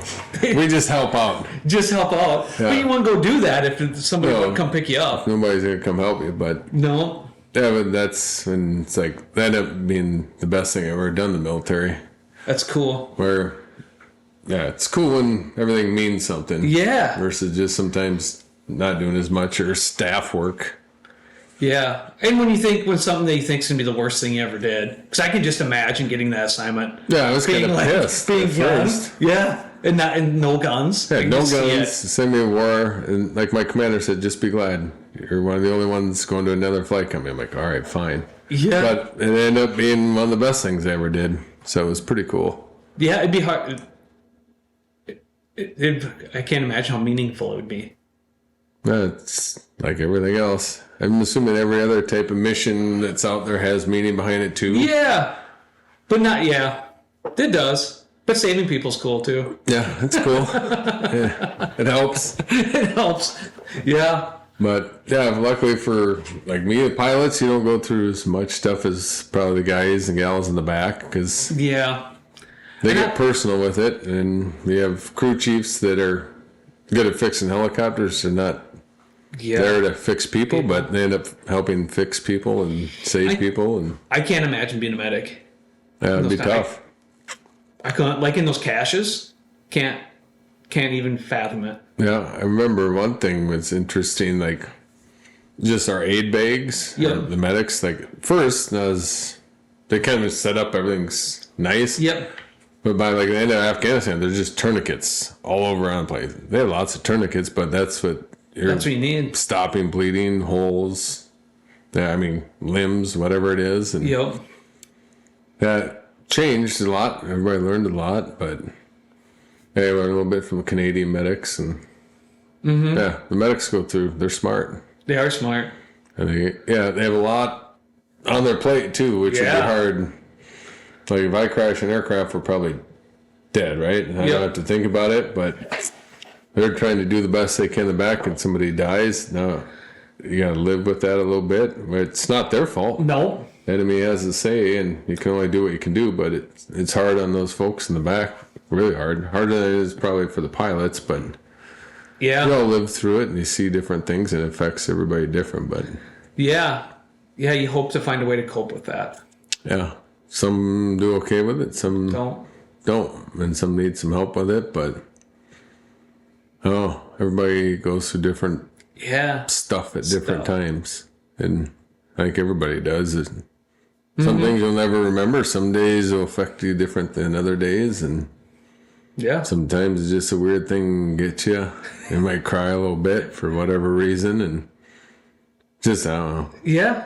I think that's completely fine, normal. I think Yeah. if you didn't, it'd be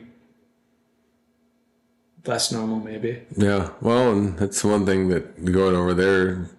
Well, you've been there, but your reality, your perspective in life is a lot different than everybody else's here, right? You see the best of things, the worst of things. Your emotional highs and lows are going to be different than back here, and that's one good thing that I think is important. Like people ask you about it.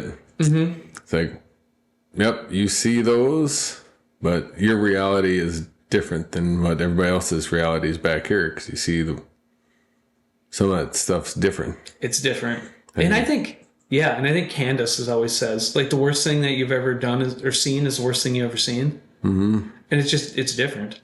Yeah. It's just different for everybody. Yeah, and you don't want everybody else to see it over there. No. But then, like, too, what I see and what the next person sees affects everybody's war is different. Yeah. Sitting in the same spot, everybody's different. And what do you have when you come out? Who knows? Who knows? But yeah. It's different. Yeah, I'm hopefully, I think at least from 2000, like when we started, when the war started till now, or I don't know about now, but to when I got out of the Guards, like I think there was a lot better job done on coming home and help coming home and that. Hopefully it got better. Like in the VA got better. Some. Yeah, I think it's more. I don't know if the Army coming home, because like my second employment is about the same damn thing. Talked it. Some of it's decompression. I think the best thing is that people are more aware of it. They Maybe that's what it is. About it. Yeah. And you're more open about it a little bit. But like, we're all tough guys or gals. You don't want to show weakness, but sometimes it takes 20 years. Yeah, sometimes it takes a while, and sometimes it takes the wrong moment, where you crack a little bit and you let the walls down a little bit. But yeah, I don't know. VA's, probably better. I know I did a paper like back in college on PTSD. Yep. I was telling you, I was starting to look into medical stuff plus military, but back in the good old days, World War II, they were on a ship for 30-some days with the same dudes and dudettes. They had nothing better to do except talk. Yep. And decompress that way and probably get a port call or two to decompress. Yeah. But then you go there to Vietnam, it's one day back home. Like for ours, we left Afghanistan and within 5 days, 4 days, I don't remember. We're back home, and then, COVID hit, and then there's at least 2 weeks, which may help too, but then you're caged up still. Yep. So I don't know. We're getting better. I don't think we're great at it yet. I think that's a big part of it, is just being dropped back. I'm sure from the same as Vietnam as it is now, is just being dropped back in society. And I think it's harder when you're in the Guards. Because at least if you're in your Army, you'd be dropped back into an Army base and see Army people. Yeah. The Guards, you got dropped back into your house, and 3 days later, you're working your normal job. Yeah. I probably had nothing with nobody that's ever been in the military. Never thought about that, but it's probably true. At least active duty, at least you're there. And it's Army people, or not military people, and you're maybe living on a military base. Yeah, you come back here, and 2 days later, after your initial leave, then you're right back to work. Right back to work. A whole bunch of people that don't have a clue. No, and then you kind of just quit talking about it and start to work again. Yeah, you get sick of people asking about it sometimes, which... Yeah. Or they ask. I think they get sick of telling the same story over and over. At least that first month or so, you're like, oh my God. Yeah. No, I didn't kill anybody. No, I didn't do it. It's just, all I want to do is go fishing. Just leave me the F alone. I'm out. I'm out. Chill out. Give me a latte. But... Yeah. But, well, let's wrap this one up and we'll do this again, and we'll get into your Chinook. We can get reclassed. Okay. To Chinook. Sounds someday good. when you come fishing again. Even better, got a reason to go fishing. Yeah. Well, thanks for coming. Yeah, thank you much.